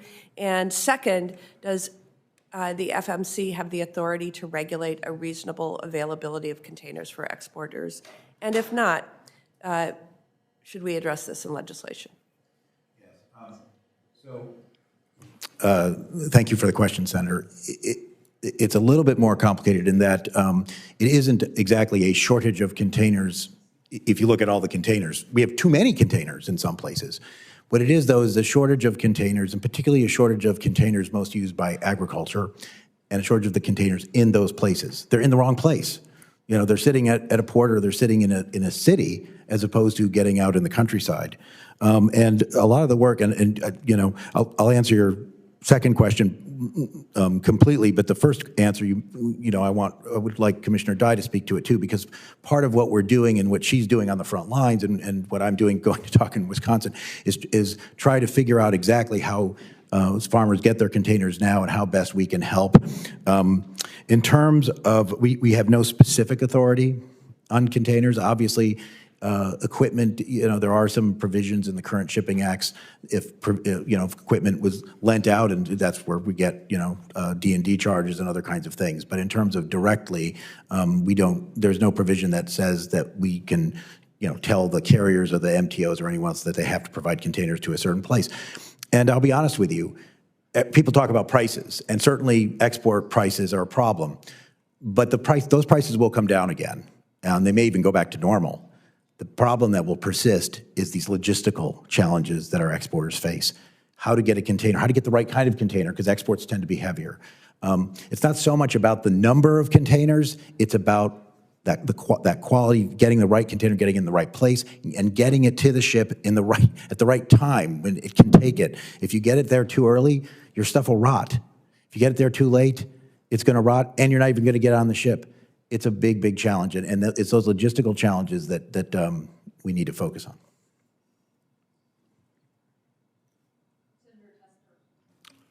Thank you, Madam Chair. I really don't know where to start. All I know is that, are the ships still lined outside the harbors, or are they pretty much emptied out? No, there's still lines. I will say that for environmental reasons, those lines have moved further out to sea. But they're still lined up. Yeah, and there are some smart people putting together things to sort of have them just slow steam. But if they're not actual lines, they're virtual lines. Okay, and then we've got the fact, as a good senator from Wisconsin has just pointed out, that we've got a lot of ag products. I think milk's been hit exceptionally hard, that we can't get off our shores. So, and just correct me if I'm wrong on this. Pre-pandemic, a container, 40-foot container, was about $1,300. Now it's $11,000. It is so dependent, and unfortunately, it's not a very transparent. If you've heard different statistics, it doesn't mean people are. It means they're looking at different things. So why isn't it transparent? One of the reasons is because of market power. Why isn't it transparent is because there is we get a lot of stuff reported to us about contracts, but we're not allowed to share that with the public under the laws. It's proprietary information, sir. So I know how much BNF charges me to ship my grain to the ports. I know how much the rails charge. Well, what's the difference? The difference is in the governing laws, sir. I mean, okay, but I think my take is there's nothing wrong with transparency at any level of government, including that one. I think both my fellow commissioner and I are huge advocates of transparency. Good. I will say, though, to answer your question about the specific rates, they've gone up dramatically, but they've gone up much more for smaller shippers than they have for larger shippers because of the market power that larger shippers have, and because in a market where you've got this sort of scarcity, there's actually more capacity than before, but there's so much demand. Yeah. The big shipping companies are worried about their biggest customers. Gotcha. And so, as Senator Klobuchar said, there's 3 carriers that control 80% of the freight? It's 3 alliances of carriers. Okay, is there a difference between what I just said and what the truth is, other than alliances, several carriers? There is. The alliances, the carriers that are part of an alliance are not allowed to discuss prices with each other. If they do, they're violating the United States antitrust laws. They have no immunity regarding discussing rates. They can discuss space sharing, et cetera. Does the Department of Justice have oversight over that, or who has oversight? I think I would say it's shared oversight, but it certainly the Department of Justice can look into it just as the FMC can. So how do you guys get information from shippers? Do you have subpoena authority? We do have subpoena authority. From shippers, I mean, you mean from the big carriers, the ones that carry the stuff, or do you mean the actual ship? I will tell you, if there's one thing that really boils me, it's the fact that you've got shippers that are screwing the little guy. Right. How do you get that information? We do have very broad capacity to request information, and they have to provide it. As we've already discussed, it is proprietary, so that does create an issue with we can't publicize it. But we do have it, and we've asked for much, much more since this crisis has begun. Yeah, look, I just think it's fundamentally wrong to beat up small business in this country, because it's small businesses that are the smaller the smaller shippers. I think it's fundamentally wrong to beat up production agriculture, but that's just my opinion. So, is there, so you got ships that come into our ports that dump off a lot of goods because the trade difference is still big. And then they leave our ports and they don't take anything on it, on their ship going back. Obviously, they're doing that because they can make more money. Yes, they argue, because I share with you what you just said, and I do think it's fundamentally wrong. Even if it's not illegal, it's still fundamentally wrong to victimize small businesses and farmers. But what they will make the argument, or analysts will make the argument, that it's cost so much, the rate they make is so much more for an import in this time of huge demand. Because we allow them to charge us more because we're the United States of America. This reminds me of prescription drugs. They allow us to charge us more, and so they're going to screw us, not taking our products out. And there's nobody watching the shop here? We are watching. I know, but you don't have the authority to do what I just let me clarify. said.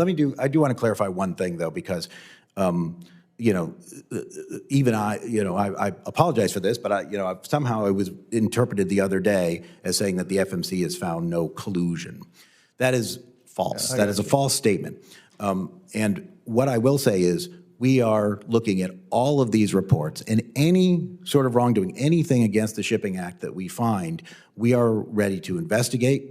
We may already be investigating. I can't speak of particular cases, and that goes to the alliances and the individual carriers to the full extent of the law if the evidence is there. My time is way over. I'm going to tell you that it doesn't make any sense that we allow ships to leave our ports empty. I don't think there's anybody in this country that would say that if we have stuff that needs to be shipped out, we should allow ships to do that. Now, if the big guys are more powerful than the United States, then we got to figure out something else. Because it sounds like they do what they want, whenever they want, with damn little transparency, charge whatever they want, don't let that information get out to the general public so they know how bad they're getting taken to the cleaners, and we don't have the tools to deal with that. This is a hell of a problem. We've got, the Senate doesn't fix much, but man, if we can fix this, this would be a giant step forward. One of the things the legislation has is that we would collect and be able to report to the public aggregate numbers on exports. At least the public would know who the good guys are and who the bad guys are. And I apologize, Madam Chair, but in the end, what we need to know is why can't we export our products when other countries, when China can import? Why can't we export? What is going on? And somebody needs to get out a big baseball bat and educate some folks. We'll be talking in the future, Senator. Thank you, Senator. Thank you. Senator Tester, I'm going to follow up on your line of questioning because I wholeheartedly agree with you. And as somebody who spent time on a sleepy another little agency called FERC at a time of another crisis, we need these agencies to be more robust, and if that means giving them more power, then we need to do that. I want to make sure, I saw Senator Young remotely. I don't know if he's available. If not, we'll go to Senator Lee.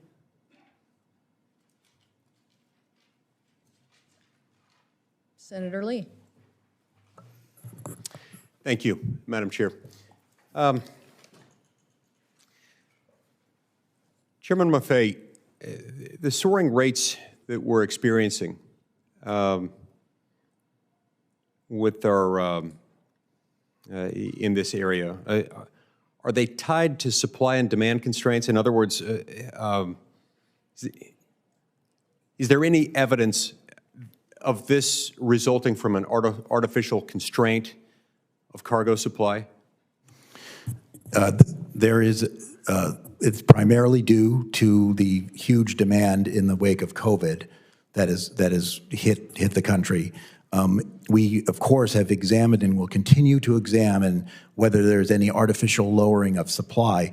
So far, we have actually found a fair amount of increase of supply. Some of the carriers have ordered more ships. There have been a number, basically only more than 99% of what can go on the ocean is on the ocean. So, right. Yeah. Right. So in other words, carriers have increased capacity. They've added capacity in response to increased demand since COVID, right? Yes. And if there are anti-competitive practices occurring, does the FMC have the authority under existing law to take legal action? We do. I would say the legal burdens are rather high in a technical sense, but we certainly do have the authority, and we will use it, whether or not you pass legislation if we have if the merits of the cases allow it. Right.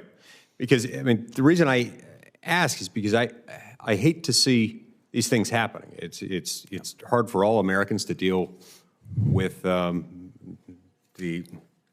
outgrowth of this. We've got some serious supply and demand challenges with our supply chain network, but I hate seeing these rate and fee increases as a result of it. It's hurting everything.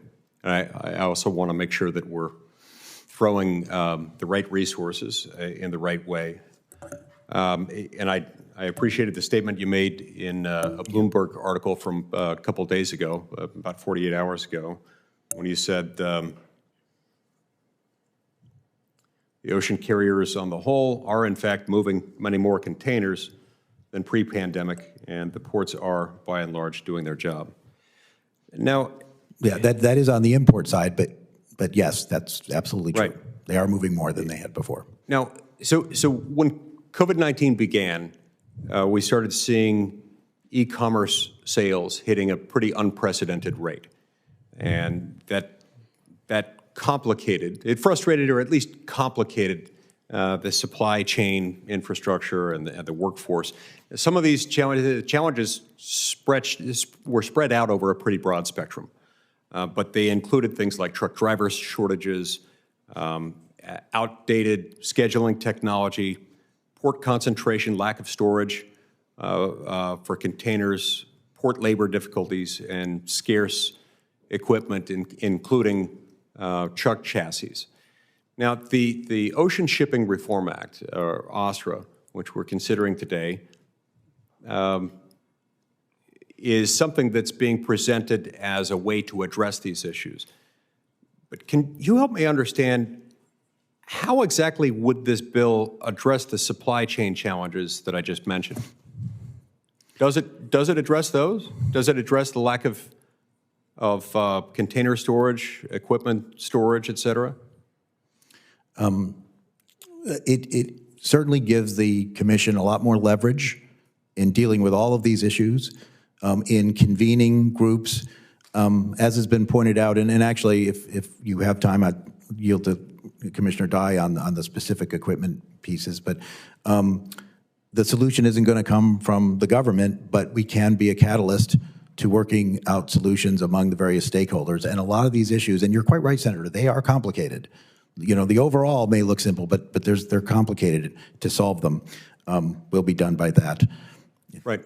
And I'm almost out of time. And I appreciate you asking that, raising that issue, because I want to make sure that we first do no harm.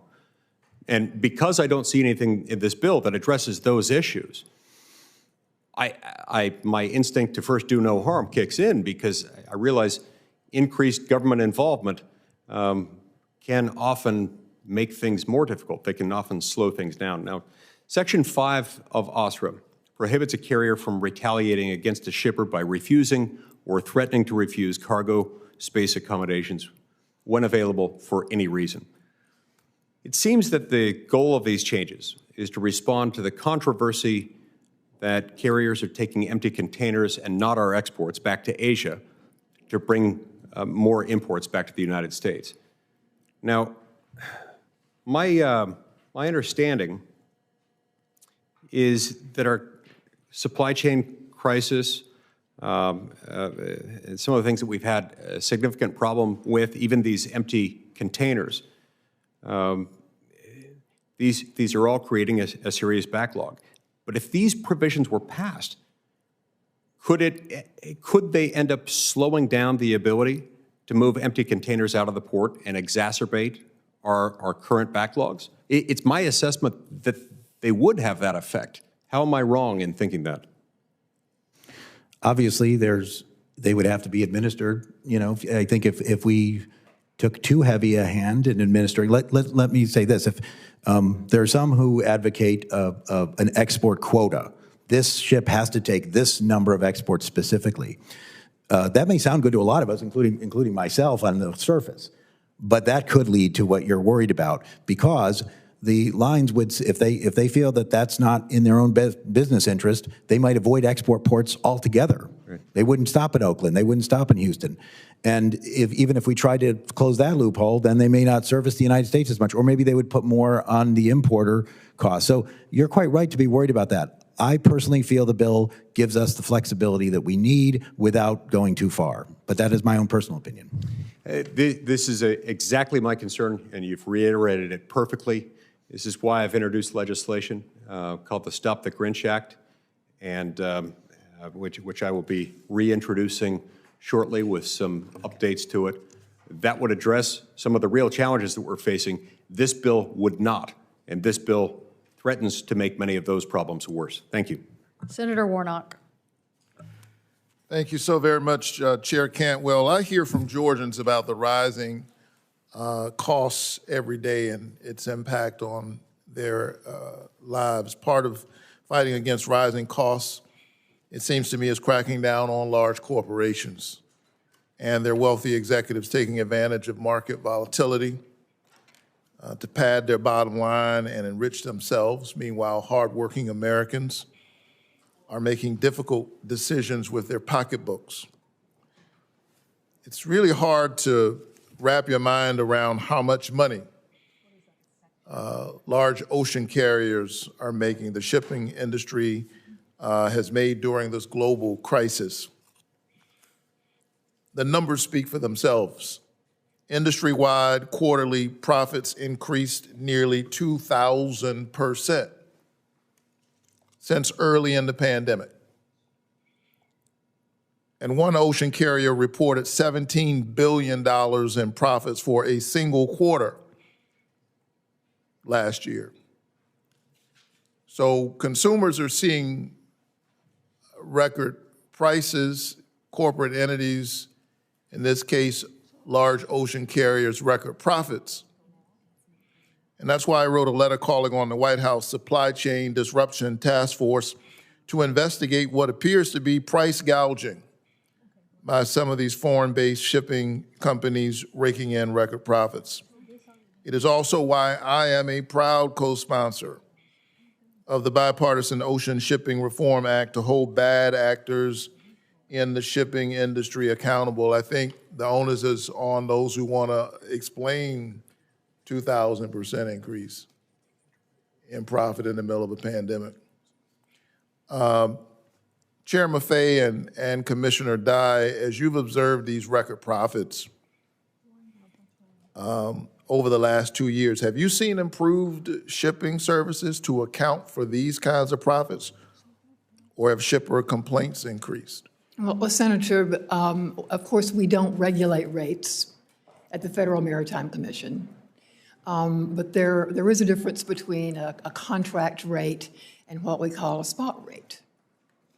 And some of these extremes that we've seen have been when spot rates are literally bid up. And all of us are horrified by that in particular. But one of the reasons that I emphasize that we need to put more work into letting our exporters understand that a contract for space as well as rate is so valuable to them because it protects them in the few times which we find ourselves in this extreme demand.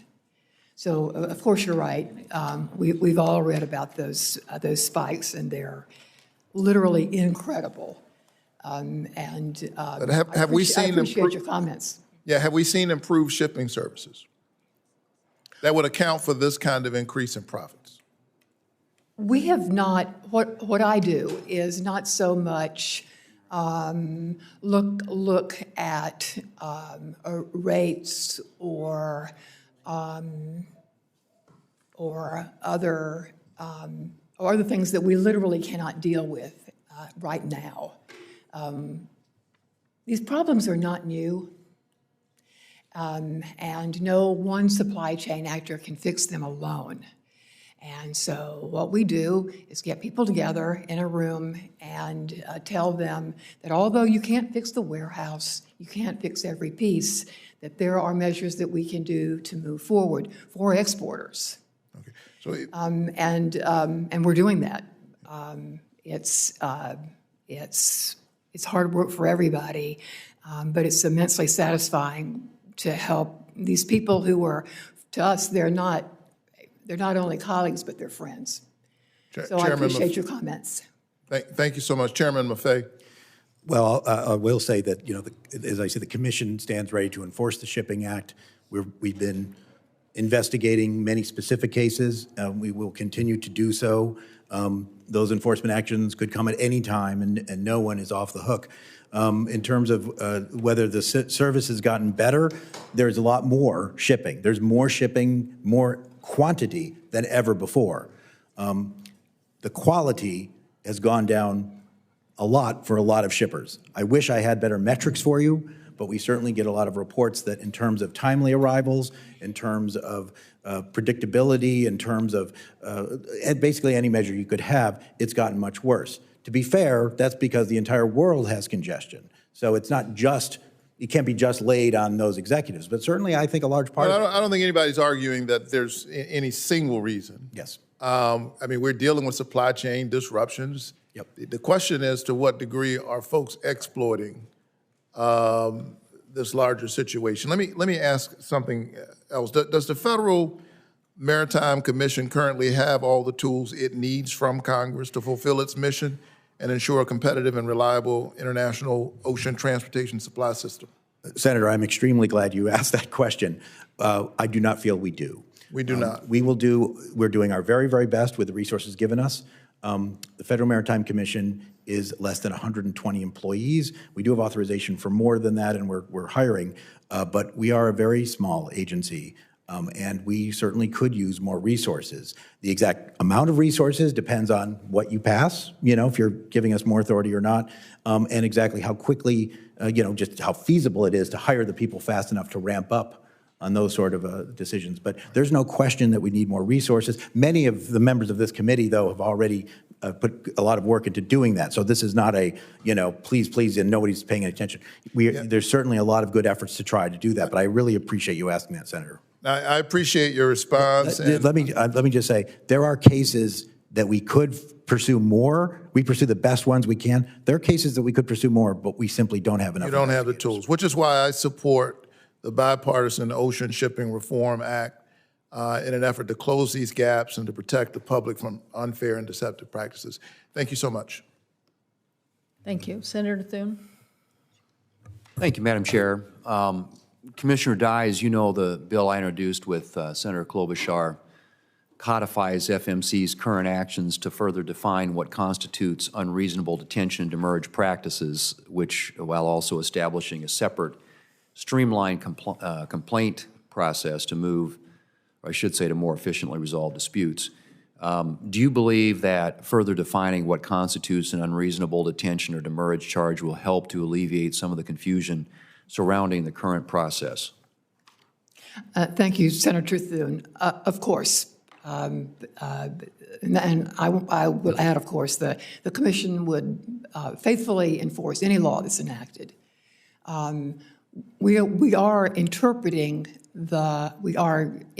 the interpretative rule now, and so I wouldn't want anyone to think that we're waiting around for new authority. But we'll continue to work with you on those issues, and of course, if there is a particularity that will help enforcement, of course we'd favor it. So let me just ask you a question. And you can both respond to this too.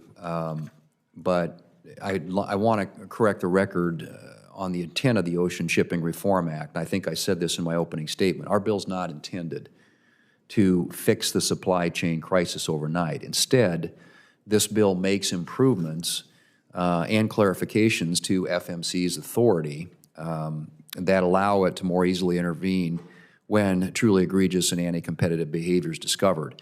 And I realize fully that the supply chain crisis goes well beyond the ports, and this bill is just one piece of the puzzle.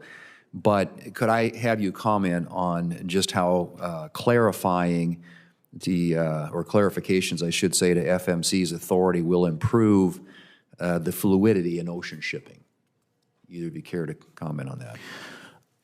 I think there's a lot of provisions in the bill that would help. Certainly, provisions on making it clear where the Congress stands on detention, demerge. I mean, let me make no mistake. The recommendation that came out of our previous fact-finding that Commissioner Dye held, fact-finding 28, that set this rule. It's a very simple rule. If detention, demerge fees help move cargo, they're okay. If they don't help move cargo, they're not. I would have thought that was enough. I was naive. So we are going to have to do more. Having Congress behind that is very, very important. It also gives us more leverage, I think, in many different ways, in terms of the burden shifting in detention and demerge. So no longer will a shipper, a small shipper, an agriculture shipper, have to take pictures of every little thing that they, here, I got to take it. We've been asking, and I'm asking people, say, well, take a picture of that sign that says you can't get in the port. No, it'll be the carrier that has to prove that it's legitimate. That's huge. That's just a couple of examples. Commissioner Dye? Well, I think that the issue that we talked earlier about for exporters and their problems with paying storage when the ship hasn't even arrived, it's a very clear example that they shouldn't have to pay, shouldn't get a bill. There are a few others like that that are more obscure. But I agree with the chairman. If they're helpful to us, then we'll be delighted to have the authority. I honestly believe that our outreach with our ocean carriers to help them understand, first of all, that we are determined to enforce the rule. And second of all, to understand this incentive principle that we use is working. Okay, good. Well, I appreciate your recent statement providing further guidance on options for shippers to file complaints. And I don't have a lot of time, but is there anything else you believe the Commission can do to improve the transparency and efficiency of the complaint process? We have literally revamped our enforcement approach for demerge and detention. We have 35 cases, I think, outstanding of demerge and detention. That will proceed to final case law to provide precedents. This is not nearly so fast as any of us wanted. But you should be assured that we're doing everything we can. And I have had personal conversations with ocean carriers who I believe get it and are going to change. If they don't, the Federal Maritime Commission will be there. And we've revised a lot of our rules on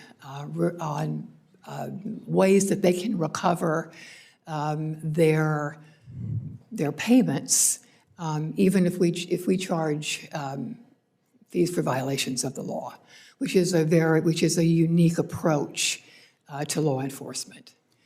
So we're pulling in all the stops on this because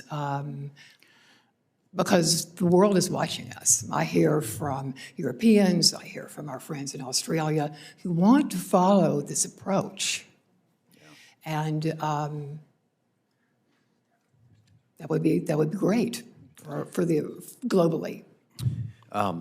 Chairman Maffei, my understanding is the FMC's Maritime Transportation Data Initiative has been meeting regularly, most recently this week, to discuss current challenges with maritime data and to suggest improvements. Could you provide an update on that initiative and maybe some of the preliminary findings? Yes, just quickly on your last question, we're working on a lot of different ideas. This won't surprise you, Senator, but the best ideas don't come from us. They come from the shippers themselves, and that's where we got the idea of having the export advocate in CATERS to help individuals navigate. In terms of, look, we all know that data and is going to be a huge part of the future. One of the things we want to do is, you know, as I mentioned to Senator Tester, and he wasn't too happy about it, but the stuff we get is proprietary. But that doesn't mean we can't do aggregate studies. It's just right now there's no standardization. It is a very complex issue, though, and so what I did is I asked one of my colleagues, a former Commerce Committee staff person, Carl Bensel, to look into the issue. Some of you know Commissioner Bensel. He is a wonk. He gets into this stuff, and he is talking to everybody, and I'm proud that he's having open meetings, and anyone can join into these meetings. It's a series of meetings. I can't tell you any conclusion so far, but we're looking into it, and we hope to be a bipartisan help to guide all of these data issues, and because it's certainly a huge component. Thank you. Senator Hickenlooper. Thank you, Madam Chair, and thank both of you for your efforts on this. If you need more metrics, I'm sure you've got lots of anecdotal, but Colorado is awash in anecdotal evidence. Kelty's one of our, it's a Boulder-based outdoor recreation company, outdoor equipment company. Their shipping containers have increased from $1,500 to $2,000 pre-pandemic to $15,000 in 2021. B4 Adventures is a small outdoor toy company. They could suffer $2 million in losses this year, which for them would be catastrophic. Typical shipping costs increased. What they could ship for $6,000 now suddenly is $30,000.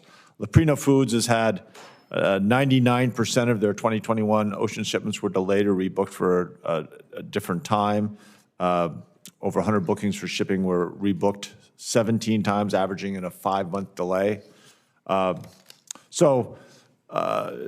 Maffei, with these skyrocketing costs, how has the export expert position, the Office of Consumer Affairs, helped small businesses register complaints, get that information to you about unfair ocean carrier practices without fear of retaliation? Yeah, I mean, the fear of retaliation, we're doing everything about it, and the additional help that the committee would give would be good. I can say anecdotally that I know of some people who did file complaints. They just were those people just had the guts, had their names on them, settled those complaints, and actually, believe it or not, their relationship with the carrier is better. I don't know if that the carrier just sort of found religion or whatever it is, but it does happen.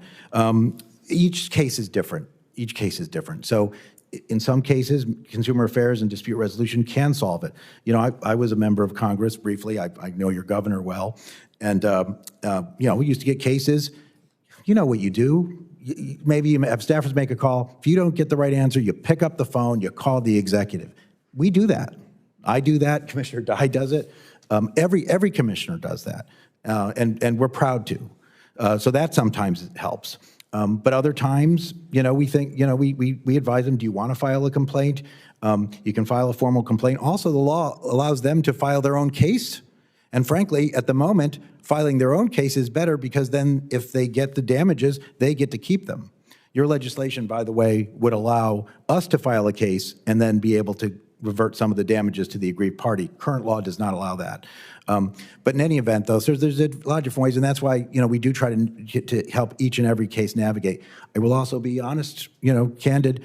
A lot of folks have a lot of complaints, but at the end of the day, the thing that they thought the contract said doesn't say it. And the contracts are too often written just to protect the carriers. And it's like when any of us, sign those agreements online, I know every single member of this committee always reads every word of those agreements before clicking yes. But, some of it is just that sort of thing. And these small businesses who haven't had to look at these contracts for years because, frankly, before the pandemic, there was plenty of space. The carriers were willing to sell all of it, because they never ran out. Now that's different. Right. And I, just looking into the issue, there's not a lack of competition. Really, there just is a lack of space right now. That backlog is getting processed. I mean, one can make the argument that the consolidation of shipping lines through all these years is certainly, the market power does exist. The primary driver, though, is this incredible demand. We would not have this crisis today if there weren't this incredible demand.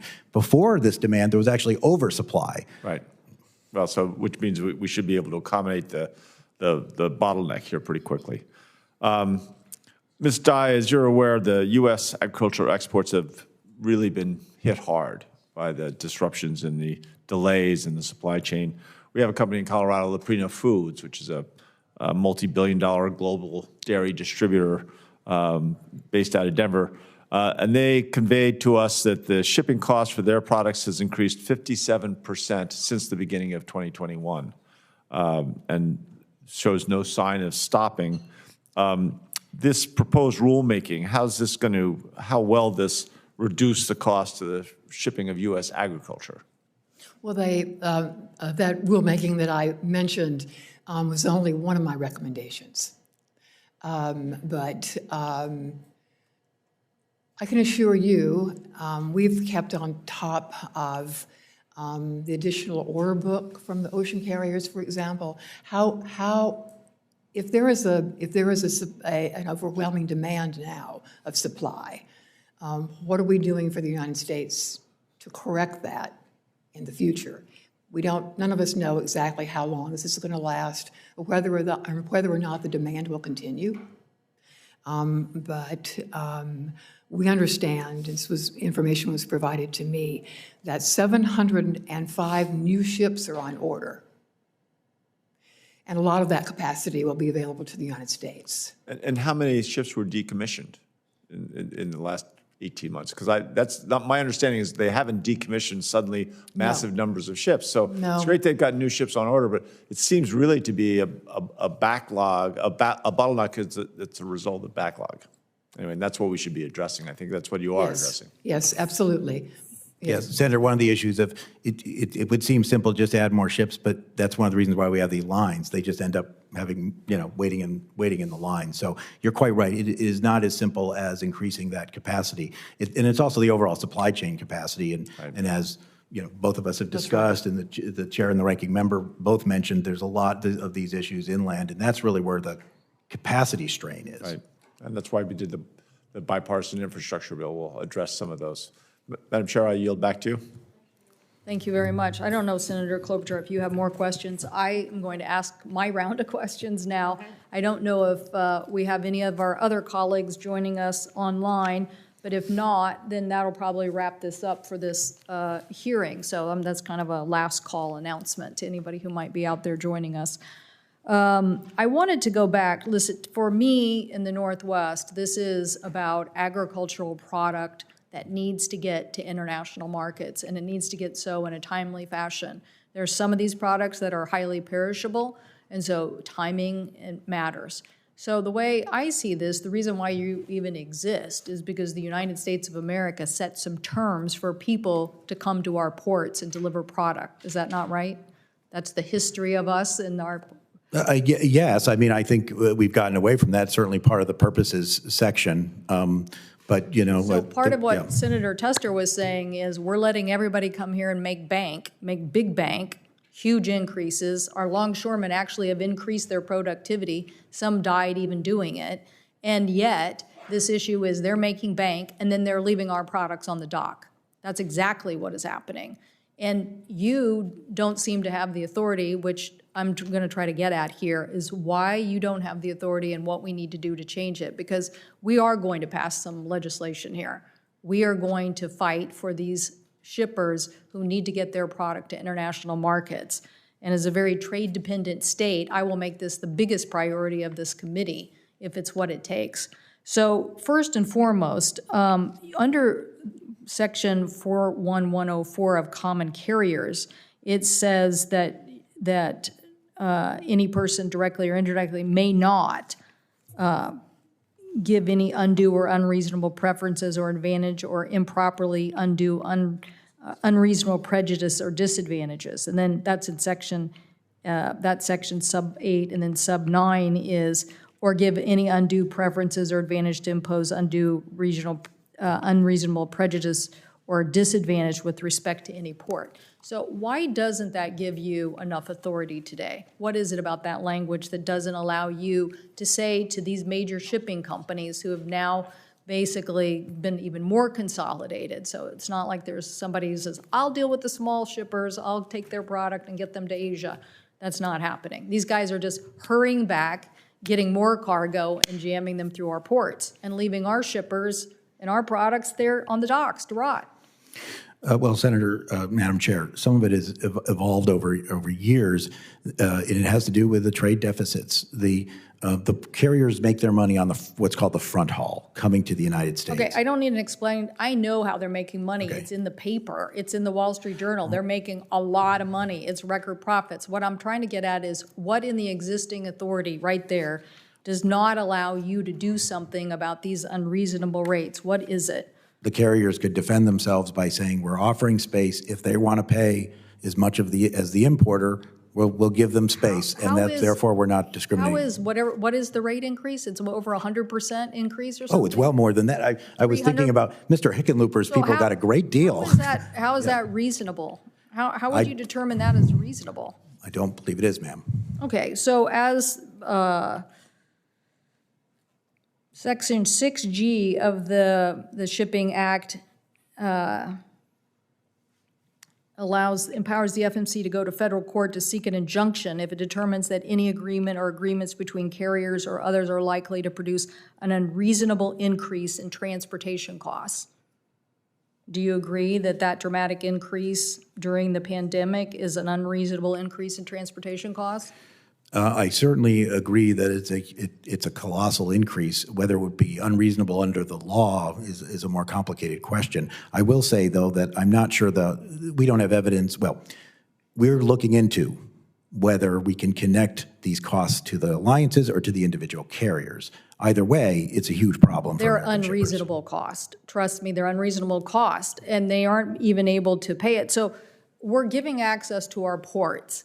And we basically believe in trade. I'm come from one of the most trade-dependent states in the nation. Believe me, I believe in trade probably more than 98% of the people in the United States Senate. Maybe Patty Murray and I are like the top two. We believe in it, okay? So we want to have this shipping industry work effectively, but it can't be a one-way street. And so we can't have our products left on the docks.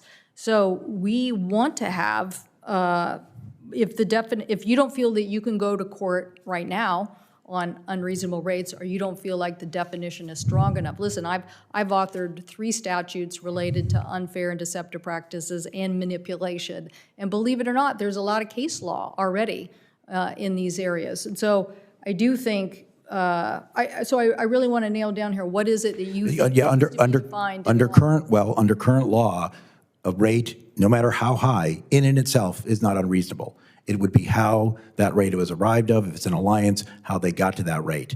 It's not about alliance. Listen, we found in so many aspects of manipulation of oil and natural gas when we set new laws, because it wasn't about collusion. It wasn't about somebody coming together and setting a price.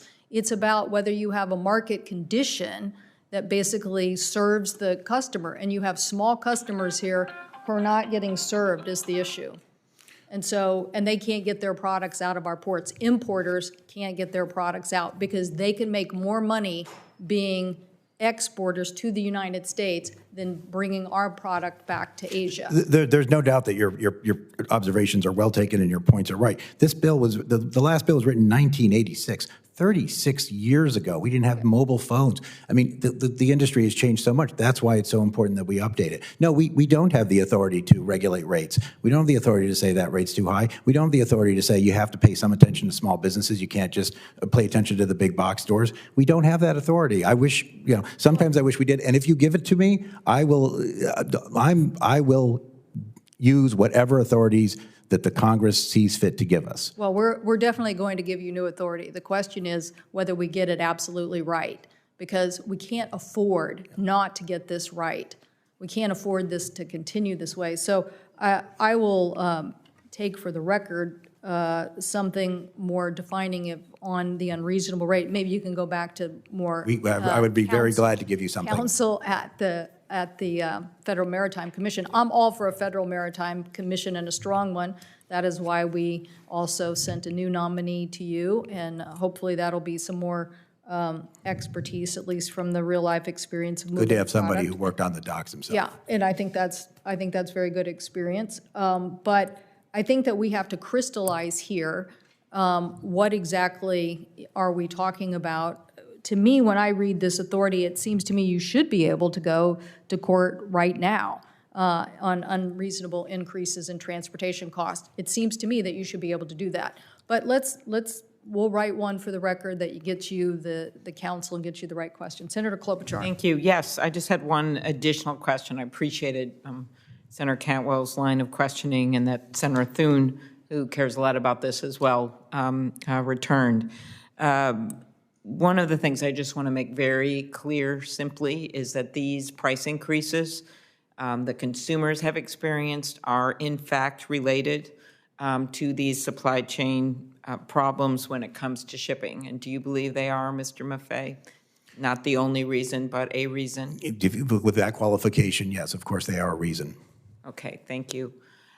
So I look forward to moving our bipartisan legislation swiftly. I will note there is another bill that there's been some mention of by me and a few others tangentially about the antitrust piece of this, and that in fact there is immunity right now, correct, Mr. Maffei? There is yes, there's a limited immunity, and as I say, that immunity can be gained just by filing with us and letting 45 days pass, and we have the burden of proving to court that wouldn't be right within 45 days. I personally feel that's an almost impossible standard. So, and by the way, those immunity never expires, which is something else that I would like to talk to you about, Senator. Okay.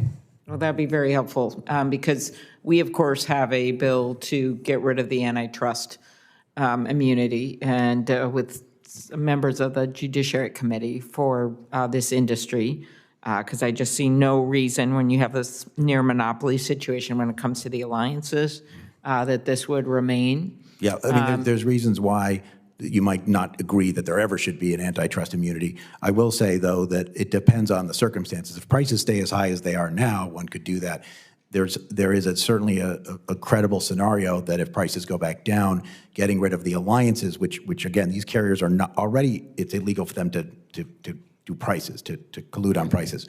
If you get rid of those, it could actually have the opposite effect. It could create more consolidation, bankruptcies such as the Hanjin bankruptcy. We never thought that would happen with it. So there could be unintended consequences to completely eliminating it. In addition to getting rid of the immunity, you could also do something to limit some of the times and exactly the context be would more matter. Defined in terms of how you handle the antitrust. Precisely. I'm just talking about getting rid of the immunity alone in a vacuum and hoping that it'll solve things. No, it would be more complex than that. But you're quite right, Senator. There are ways you could do it. Yes, and Senator, we'd like to talk to you more, to your staff, about how we handle our competition laws, because we our 6G is modeled against the Clayton Act, Section 7, and so first of all, that we have to show a reduction in competition. Understand. Well, that's why we are. And so we'd love to talk to you. Nobody's immune from competition laws. Given these prices, with the, given sevenfold increase in profits, something's going wrong here. Yeah. And that's why Senator Thune and I have this bill to take one approach, similar to the House bill, but as you know, the House bill also includes the antitrust. We've broken it up here. And that's why we're going to get something done here. And hopefully we'll never see anything like this again. But I do want to thank both of you for your hard work, and the work you've done here. It's opened up, I think, a lot of avenues for us here to pursue. And I believe that the Maritime Commission needs additional tools to do your work in a way that's good for consumers and producers. So you'll get no argument from the chair of the bench. Okay, thank you. Thank you very much. And just to clarify, you guys actually reduced fees over fines over the last several years. Is that correct? Like we used to have a heavier stick and yes. In fact, fines have gone down. There is some chronic issues with enforcement, in my view, that are attempting to solve. It's my top priority is to get enforcement back on track. And I'm proud that we have 3 cases. You may say, wow, three cases, that's not that much. That's 3 more than we've had in the last decade against ocean carriers. So there are some legacy issues here that we are dealing with together in a bipartisan way, but we're dealing with. Can I just say one quick thing? You know, I served in the House. I actually have the largest apple producing, when I was there, I had the largest apple producing county outside of Washington State. Senator Campbell, you have 5 or 6 that beat Wayne County, New York. There's not a whole lot of opportunities these days to do something bipartisan that's going to help people in farmland and in inner cities, and this is one of them.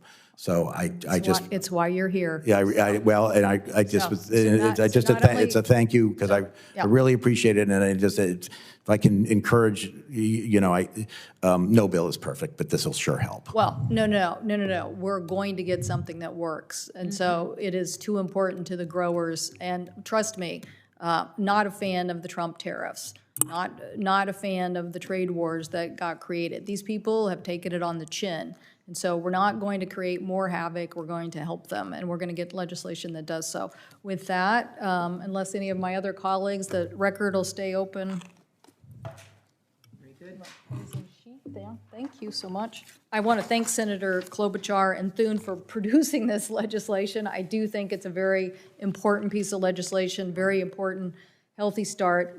As Senator Klobuchar reminded me, this also is in the House version of USICA, which is the bill that we are now trying to work and negotiate out. So, but I personally would like it if the Senate would show some initiative and action on this legislation to clarify where we are in addition to the House. I think that would be helpful. So the hearing record will remain open for 2 weeks until March 17th, 2022. Any senators who would like to submit questions for the record should do so by March 17th, 2022. We ask that your responses be returned to the committee as quickly as possible, and in no case later than 2 weeks after the receipt. And that concludes today's hearing. Again, thank you to the Commission.